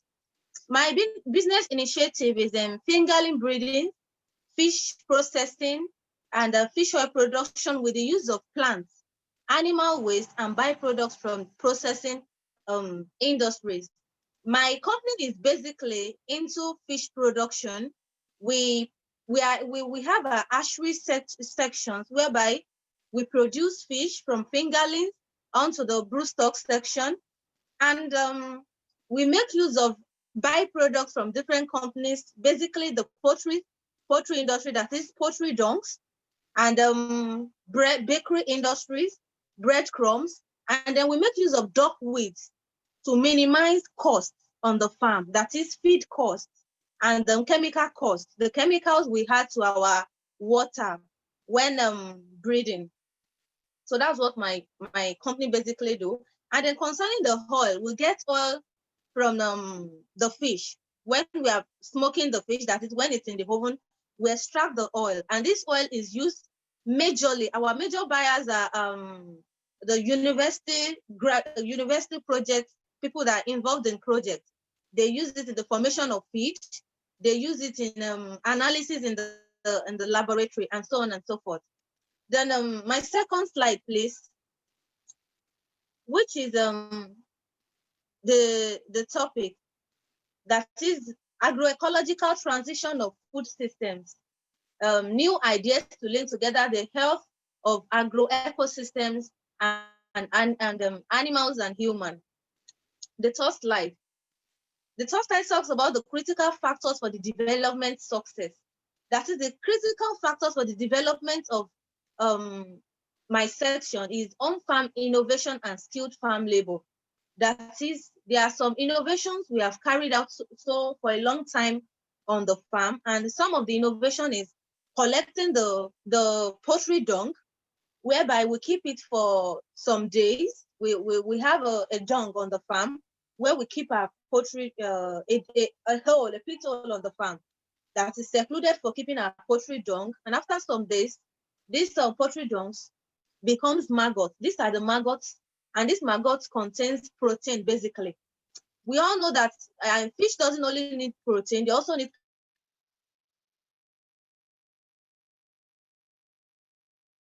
carbohydrate, they need oil. So this maggot contains protein and oil. Then we get the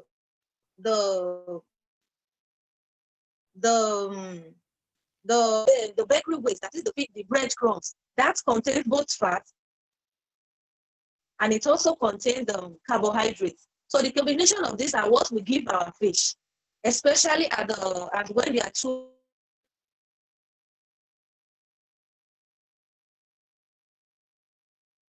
manual workers, laborers that will get convert magotry section, that is to handle the magotry section of our farm. Then the number two is competent or professional management. Yes, the competent and professional management, that is the people that know in and out of this, the people that know how to handle this to prevent especially outbreak of diseases. Then the third point is enhancing public-private partnership. Yes, we do not have a bakery on the farm, so we partnered with some bakery around our vicinity that supply us their waste, that is the breadcrumbs. So this is a very critical factor for private and even public companies to partner. Then the last one for critical factors is diversification of fish products without straining production efficiency. to satisfy various market needs. What we did on the farm is we diversify. That is the fish, the water from the pond. Yes, don't forget to mention this. The water from the pond is what we had to the poultry dung. We majorly had water from the pond. We had it to the poultry dung. It hastens the maggots to come forth from the poultry dung. So there is a lot of diversification on the farm. Then we also have viable catfish parent stock. That is, what we mean by viable catfish parent stock is that catfish that are disease resistant, and this could be achieved by choosing catfish parent stocks that has a non-healthy genetics. Then the limiting factors is limited skilled laborers. So many people are not they are not interested in working on the farm presently. So that's one limitation.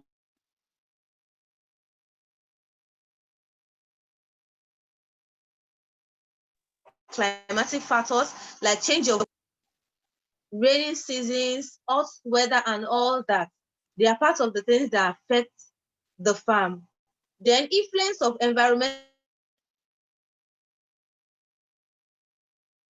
factors is still pointing to factors. Yes. Most of the poultry dung and the bread waste we get, if we don't use them over time, they get spoiled.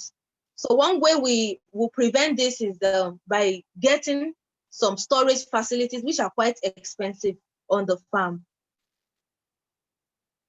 Then the fifth slide, most pressing thematic priority concerning this topic is food. We have food, we have health, we have agroecological conservation, and then we have innovations. Those are the pressing thematic priority concerning this topic. Then the sixth slide. The sixth slide, key actors and important players in this our section is professionals and farmers. They are very important. They play a major role in the development of this section. Then government parastatals. Governments are very important in encouraging we farmers to produce more and utilize this waste that I've mentioned to minimize our costs and to improve our profit. The non-governmental organization, that are in partnership with Aquaborn Farms, we have them like the Al Aziz Bakery. Then we also have the poultry section, which is the Gents Poultry Organization. They are non-governmental organizations that have assisted in minimizing our cost on the farm. Then conditions for enhancing cooperation, actors cooperation, is availability of basic amenities, and this is basically provided by our government. When these are available, it makes our work very, very easier on the farm. Then also funds. Majority of fishery graduates, they don't have access to funds. They don't have access to funds. Majority of fishery graduates, so they go around either going into another sector which is far from fisheries. They go into another sector entirely in order to get funds. You should be wrapping up, please. Sorry. Okay. So they go into another section, another sector of the economy, very different from their own sector, which is fisheries, to get funds. So then enabling government policies, sensitization, that is enlightenment, that is, we should make sure some extension workers sensitize farmers that are not even really involved in this, that are basically into buying of feed for their fish farm. They should sensitize them on how to harness our waste from different organizations to utilize it on the farm. And then training of farmers, training of other bodies that are interested in fish farming. Thank you very much. Thank you very much too, Christiana Kewo, for your presentation. And earlier on, before you joined, and just to reiterate the point about fish availability, where the challenge has been sort of dealt with using or working with some other industry in the bakery to obtain some of their outputs as your input. Thank you. Let me see, any questions? No question that requires. Katarina? Yes, I have just realized that we have Louise Wachira from Kenya, who was a speaker yesterday on panel 2A, but I think she was disconnected when it was her turn. So I'm wondering if she is around and if she is willing to speak today. Louise Wachira.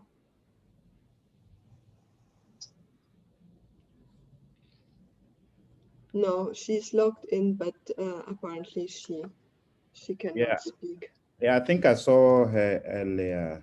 Me too, but. So then we still have like a few minutes for discussion, maybe 20 minutes. And I see the first questions coming into the question and answer session.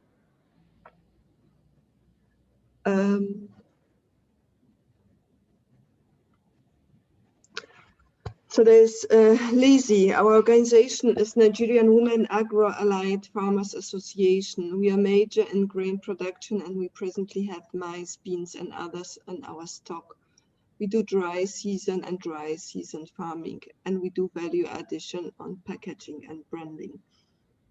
But thank you very much for sharing, LEASY. There's another question. Thanks for the presentation on fish production. How do you address consumer perspective on use of maggot and part of fish feed? I think that goes to... That goes to Cristiano Kyo, who just presented.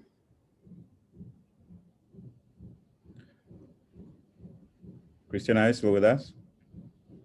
Please, can you repeat the question, please? The question is, how do you address consumer perspective, I think, on use of maggot as part of fish feed?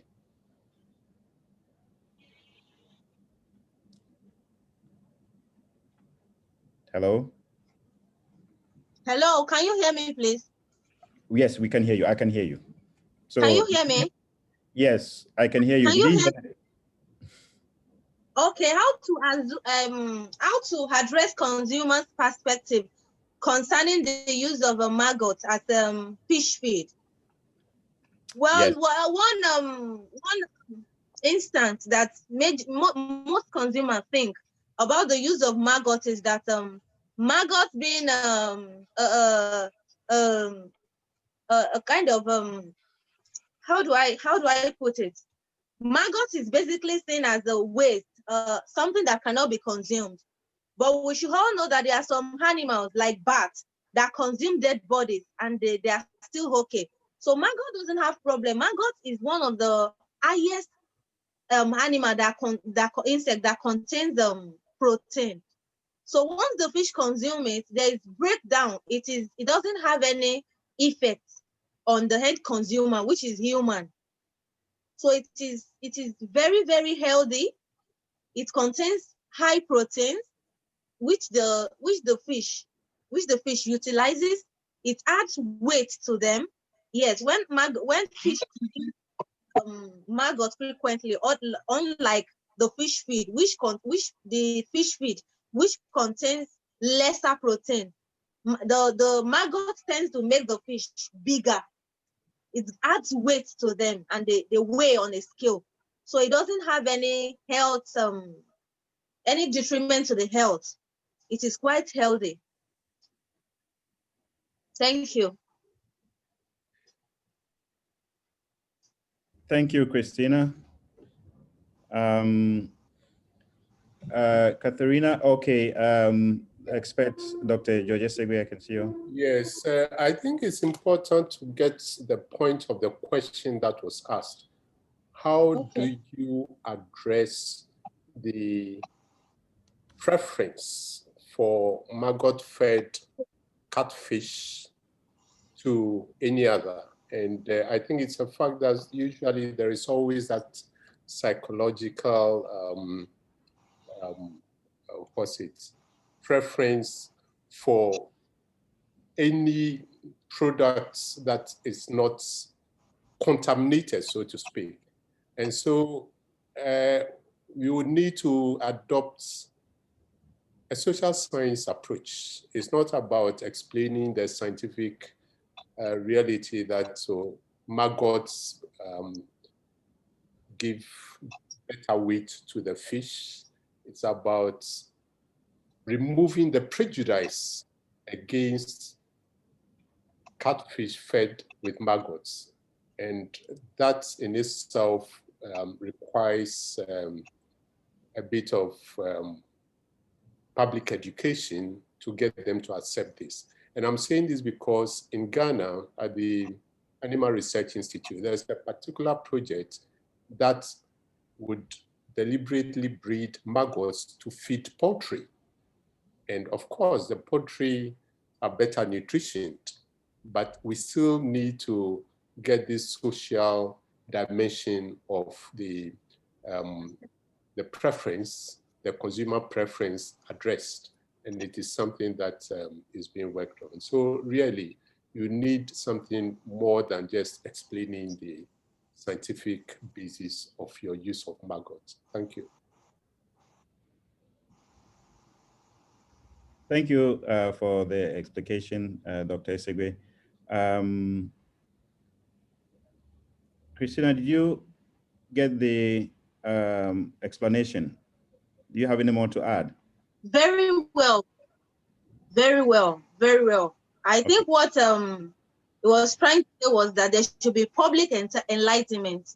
I tried stating it initially when I was talking that an average person that knows that this fish is consuming was fed with maggots has this resistance that probably is eating maggots. So I want to thank him for further explanation on that. Yes, there should be public enlightenment on how should I put it? I'm so sorry. How harmless maggot maggot fed fish is. How harmless it is. I think there should be public enlightenment on that. Okay. Thank you. Yeah, thank you very much. Katharina, do you have time for me to ask questions? Oh, okay, go ahead. Let me pose another question, because LEAP4FNSSA stands also for policy advice. So one of the major outcomes of this workshop in total will be a report that we're going to submit to the European Commission as a formal deliverable. And as you have seen on the agenda, we have always had a moderator, an expert, and a rapporteur. So on this panel, I'm supposed to be the rapporteur and put together 3 recommendations and 3 findings. And of course, I can do it by myself and writing and reporting, but I would much more appreciate having your recommendations to policy. So George, my very good friend, was talking about the dreams of businesses, and now I would like to ask the panelists to dream about policy advice and give me your messages to be taken home to our network, and what should I write there?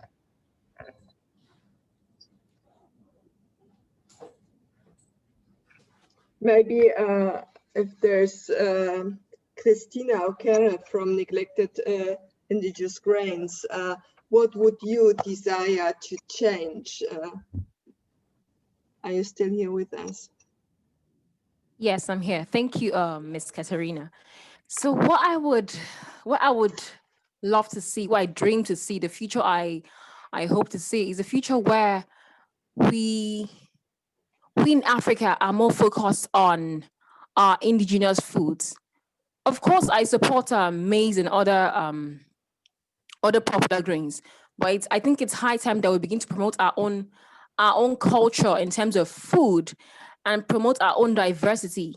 And that would only come into play when we take the lead. So when we begin to do this, and then we can begin to beckon on, or to influence other continents to even take up these our grains, to even see our grains as they see maize and other popular grains. So my dream and my vision is to see these indigenous grains be more accepted and more consumed and and more appreciated. That's it. Thank you.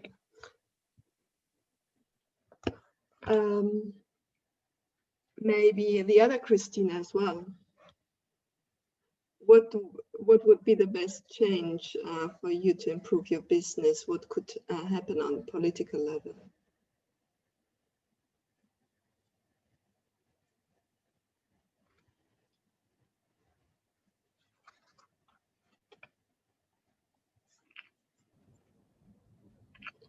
If not, we can also go to any of the other panelists. Fermin, is Fermin there? Or Shabi? Yes, Okay, sure, Fermin. Yeah. So the question is that what advice would you, policy advice would you recommend that at the national level, at the regional level, sub-regional or regional level, that can be made or taken into consideration to facilitate, if you like, not only your idea, but also the ideas have been discussed. But you can focus on your ideas as well. Okay, thank you, dear Dr. Gordon. So for recommendation, suggest free recommendation is a very important to know that to do a condition, what a condition for ancien cooperation is very important to sign cooperation or innovative partnership agreement between the various key players of this project, because push-pull is a powerful response with traditional agricultural food system. Because push-pull is a method for production of cereals, sorghum, rice, corn, and production with all cereals without use pesticide and control pests and weeds. So it's very important to sign cooperation or innovative partnership agreements between the various key players. And during the implementation of these activities or this project, the key actors or players important to set up a communication device or plan between the key actor and the various stakeholders to answer collaboration. And I'd like to suggest this LEAP4FNSSA to prepare a capacity building framework or this project of major objective is strengthening the capacity on the various key players to participate in the consultation process and develop knowledge and information access and use it, and strengthen the capacity to develop a strategic documents required by LEAP4FNSSA, and strengthen the capacity to manage and apply the directive received from LEAP4FNSSA within the framework of this project. So I would like to add that this technology is very important. So is give a market opportunities for all farmers in West Africa, and for emerging in West African country where agriculture, production of corn, rice, millet, and sorghum, and the livestock are practiced. So the crops of this targeted of this project is both intended humans and animals. Thank you very much. Yeah, thank you very much, Fermin. Shabi? Yeah. Yeah, Gordon. Thank you for all of you. Thank you for FNSSA member. Thank you for your organizer of this workshop.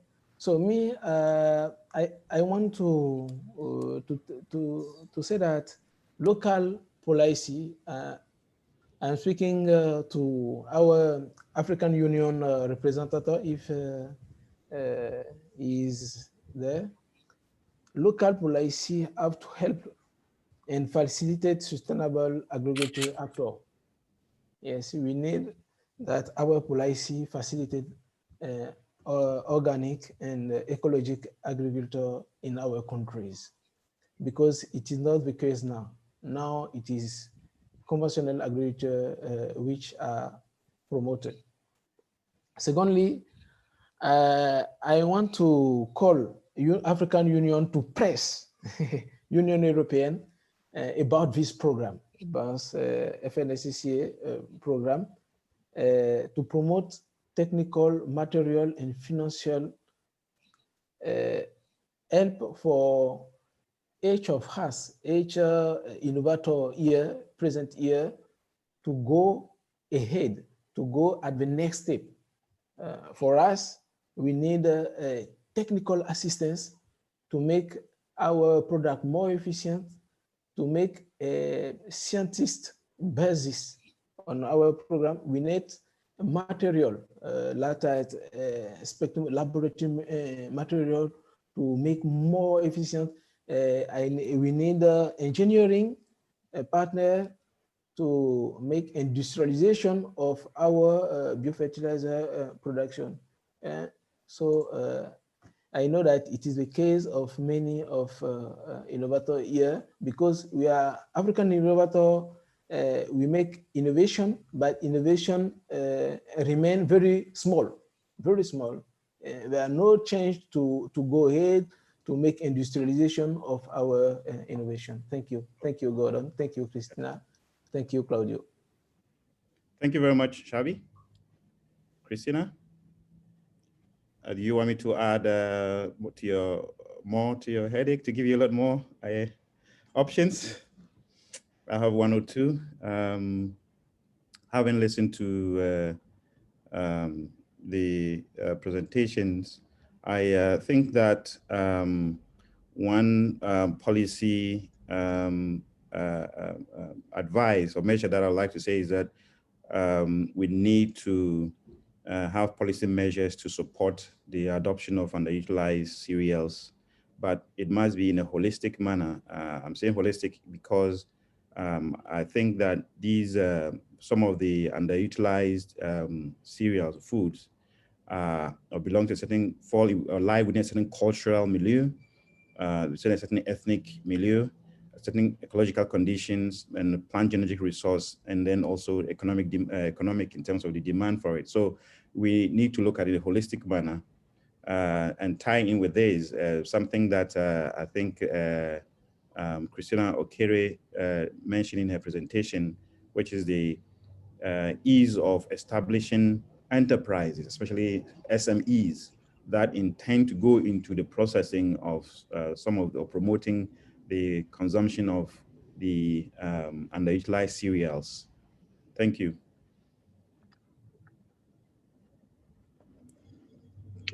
Alayo Tayami, she wanted to have one more minute. Please, welcome. Okay, thank you, dear Katarina. I would like to add for this suggest to, I would like to promote, to do for promotion of this project, push-pull, international researcher community and potential donors, and to finance these all activities for this project, to contribute to agroecological transition of food system. Thank you very much. Thank you, Fama.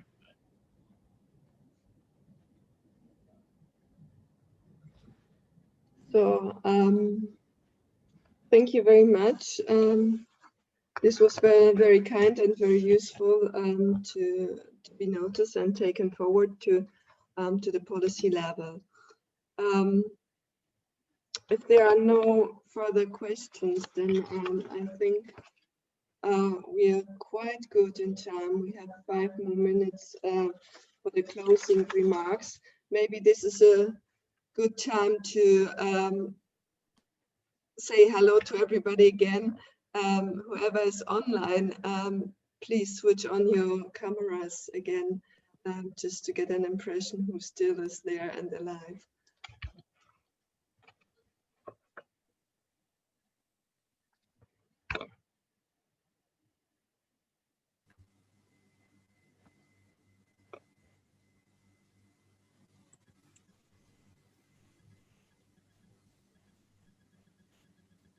Good to see you, everybody. We cannot see, I think, the participants. We only can see speakers, right? Yeah, exactly. Is there any technical possibility to have a large screen of everybody who's online? We will change the role of everybody. This is not possible. Okay, but I'm happy to have 3, 4, 5, 25 people at least more or less visible here. That's very good. We have more than 60 participants altogether. Very good. This was the first work package to LEAP4FNSSA session with such a big group, and I'm very thankful to CHAM team for managing this technical challenge as well. And for the more scientific part, I hand over to those who are assigned to do the closing remarks, and this would be Rose Omari, Stefan Hafner, and Philippe Petit-Hougain. The floor is yours. Thank you. Thank you very much, Katharina, Gordon, and all the team. I really enjoyed the section. The last one in particular, since we still have some small time, I was burning, to say something concerning the use of the maggots. I would want to find out whether it is even a requirement to indicate what feed has been given to the fish. Because we just buy, consumer is always at the receiving end, whether it has been given poison, whatever, we don't know. It is not declared anywhere. So maybe we are being too hard on this lady. But if it is a requirement for them to indicate on the package or whatever, what feed you have used to feed your fish, then I think she will have to look at that. So she may have to find out from their regulatory agencies, because for Ghana here, we have standards for poultry feed. We don't have for fish feed yet. We are now trying to push for fish feed standards to be developed. So if they don't have standards yet, then maybe she's free now. But if they have those standards, then she may need to know what is required and then what is not required. That is the input I wanted to make. So it's been 2 weeks, 2 days, a busy 2 days for us having this workshop. And first of all, I would like to thank everybody who has participated in this workshop. It couldn't have been possible without you. And we started yesterday with the scene setting sessions. And I sat through all the sessions and I made a few points that I will just recap. And then my other colleagues, Stefan and Philip, will also come in with some summaries and then the way forward.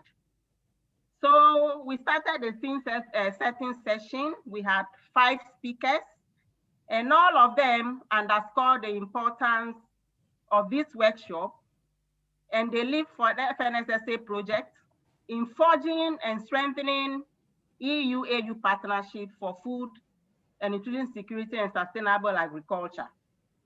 And I particularly remember the AU rep encouraging the LEAP4FNSSA network to consider participating in their planning and strategy development workshop, which they will be having in few weeks, for the establishment of the Blue Economy Division of the AUC. So let us get more information on that so that we can participate and contribute.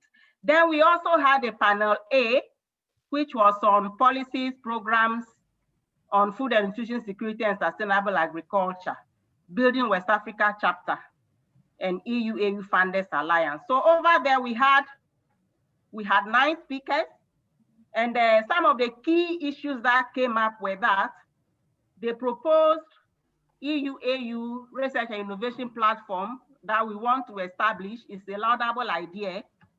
However, there are things that we need to consider.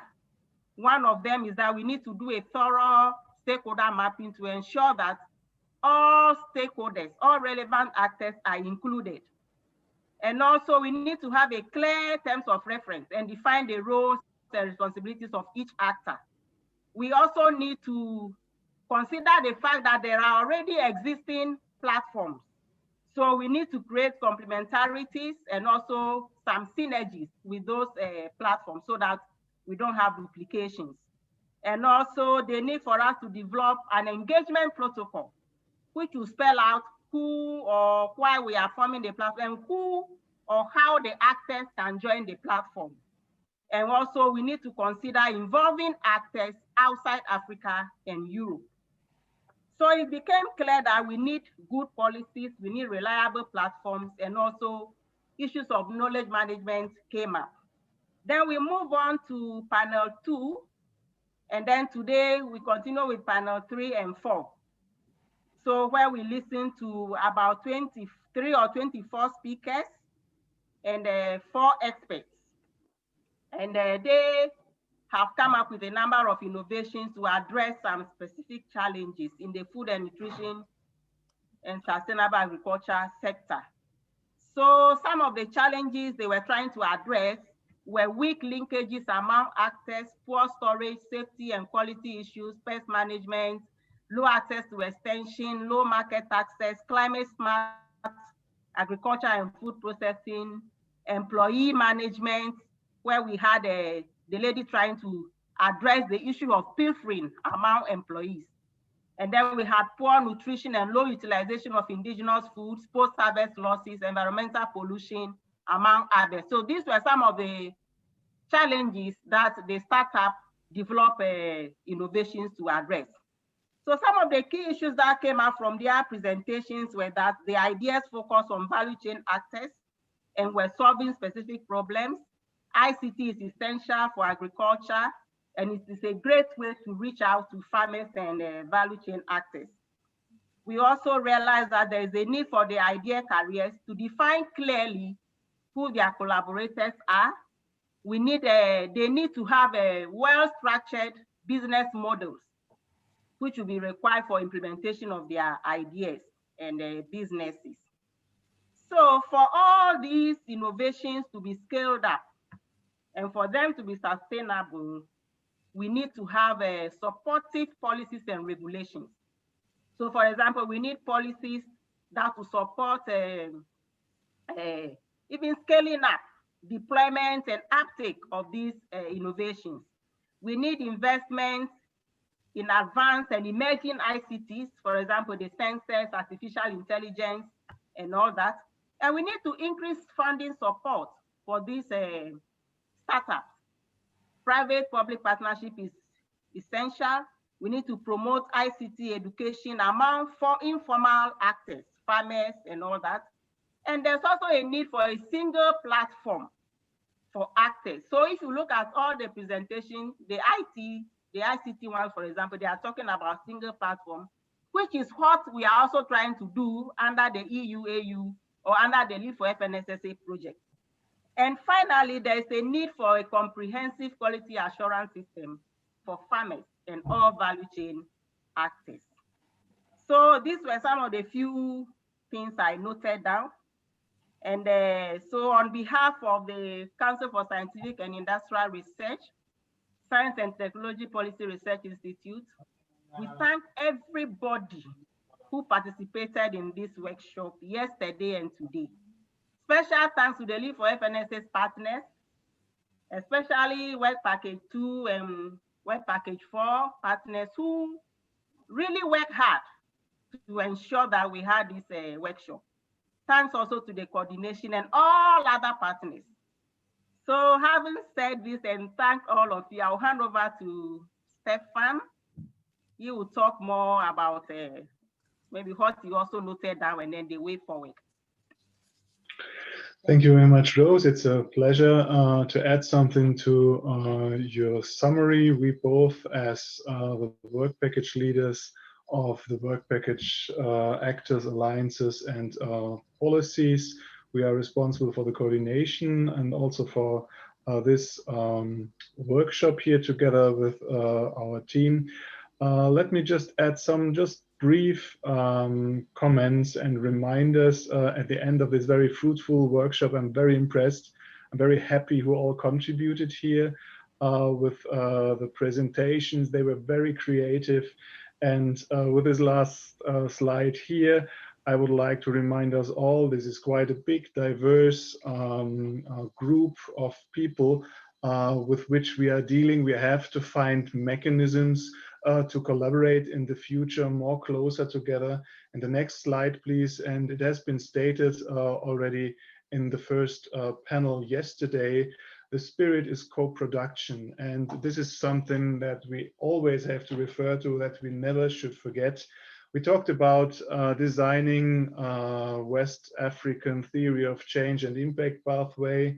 We talked about how to implement and to co-develop the program and innovation management cycle further. We had a lot of institutions around which are very much relevant for the very high level decision making, but we also had here partners on board from the ground who are producing things that we want to consume from day to day, our food. So let me just close with our last slide and with a big thank also to our teams in LEAP4FNSSA, the one that I stated, Actors, Alliances, and Policies team, the team for the project database, and the team for communication and dissemination. And I also want to highlight here, because these are our heroes of today, the digital heroes. In the background was the team from Siambari, who right in the conceptualizing of this workshop, but also yesterday and today made a great job to provide this platform so that we can talk with each other. That was great. Thanks a lot, and thanks to all the participants. And we are looking very much forward to continue. We announced 3 workshops to build the West African Alliance, and I'm sure we will stay in close contact in the near future. Thank you very much.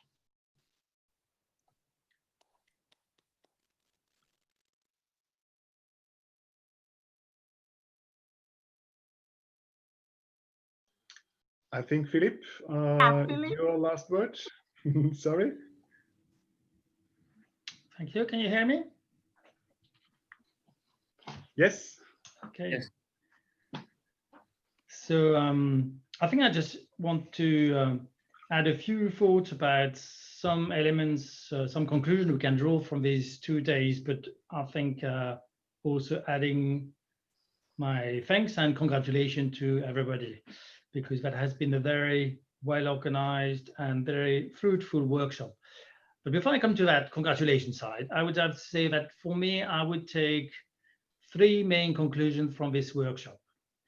I think the first one, and I was very impressed yesterday during the first panel, is that we could really see that West African research and innovation institutions are very well structured, very well organized. They have developed their research and innovation agendas. They have accumulated a wealth of experience. Several of them have already identified impact pathways. So, I mean, like Cora presented it. So I would, as a first point of conclusion, I would just use the words of Dr. Tenquano, who was saying yesterday, there is no need to invent something else, or Mumuni Savadogo was saying, we should build on what exists. And I think, Rose, you also stressed that point. So not reinventing, but building on what exists and not duplicating. I think that's the first major conclusion that I would take for the way forward. I think the second one is that we saw a lot of discussion about innovation and research. And in many cases, we could see that there are many collaborations existing between West African institutions and European institutions, being from the European Commission or from the member states. I think it was mentioned yesterday more from the research perspective. It has been mentioned several times during those examples that were in panel 2, 3, and 4. In some cases, some countries were mentioned, some institutions were mentioned. So I think that's a lot of support to individual innovators' initiatives. I would also like to mention that on this question of innovation, the European Commission is also supporting through the DESIRA program, and the DESIRA initiative was already mentioned, is supporting the TAP, the Tropical Agricultural Platform hosted by the FAO, which is focusing on capacity development for agricultural innovation system. I think that's a key issue, and we should link to that. It's also supporting, and through the support to the ex-Pillar 4 organization, AFAS, the African Forum for Advisory Services, which is also important to connect to. And it was not mentioned because it's a project still to start, but we are finalizing at this stage a specific project on AKIS, Agricultural Knowledge and Innovation System in Africa, which has got the acronym LIFT, funded by the European Commission. It should be launched soon between those African organizations and those European organization members of the AgriNatura network. So there's a lot happening in collaboration between Europe and Africa, both from the research perspective and from the innovation perspective. And that comes to my second conclusion. I think with all this, these are really good reasons why West African institutions should take all their place in the EU-AU platform, which is proposed by LEAP4FNSSA. And I'm happy to see that Dr. Abdou Tenkwano, for instance, was able to join again, because I think that's a key message also for maybe for CORAF and other institutions from West Africa. I just want to end with a few words on that question of the platform. LEAP4FNSSA mandate is to establish a bi-continental platform. So a platform between Europe and Africa. Within that bi-continental platform, how it is organized, how by constituencies of stakeholders, by sub-region, this is really open for discussion and for the creativity that we have seen yesterday and today. There is no obligation to establish a West African platform if it already exists and it already can fit in the bi-continental platform. So we should not create anything which is new. We should always think about making the best use of resources and also listening to the actors, how they see best to organize their activities and the participation to this Europe-Africa bi-continental platform. Yesterday, I think it was mentioned in the conclusion of panel 1, somebody mentioned that we should consider constructing step by step, building on what exists, always checking that it adds values to what exists. I think that's a reality check. And that's my third conclusion. Yes, we can move step by step. I think an obvious first step could be that for West Africa, CORAF could join the bi-continental platform and bring into all the knowledge that comes from West Africa, from the national level, from the regional level, from the link to ECOWAS, from the link to the innovation platform that exists in West Africa. So bring in all this experience and all this wealth of knowledge, their activities, their collaboration with Europe. But I would also say, and I think Dr. Tenkwano mentioned it yesterday, bring in how West Africa also collaborate with other continents. And I think that's a key element. And I think from the EU and the AU, I've always heard that there was willingness to sort of establish this bi-continental platform, but keeping it open to bring complementarities to what others are doing. So I think on this issue, we need to be pragmatic, we need to be realistic, we need to think in operational terms. be ready to take a first step and then build on this first step and move forward and progress. That would be my let's say conclusion and recommendations. I see there is a lot of willingness to move on these questions, but also there was a warning message about not duplicating and really building on what already exists. And I think we should listen to this. With this, I just want to end with adding my word of congratulations to all the team behind the organization of this two-day workshop. I think that been mentioned before, but let me, all the team from Work Package 2 and on this task, I think thanks to them, thanks to also CM for facilitating. I think I should extend a congratulations to all the participants and all the innovators who brought their ideas, their energy, sometimes their youth as well, and that was very much appreciated. I think there is that's a very fertile ground on which we can really build something of which would be useful for both continents, and that's the main aim of the LEAP4FNSSA. If we reach that, then we would have done our job correctly. So congratulations to all. I think we all deserve a big clap of applause.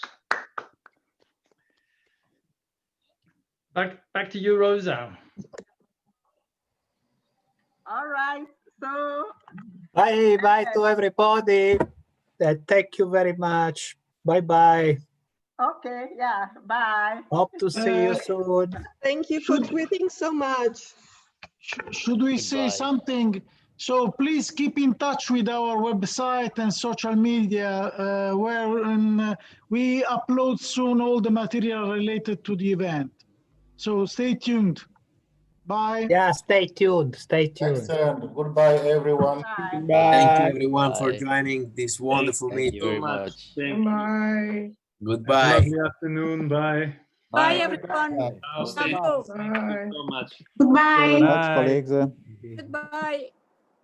Ciao. Ciao, ciao. Ciao.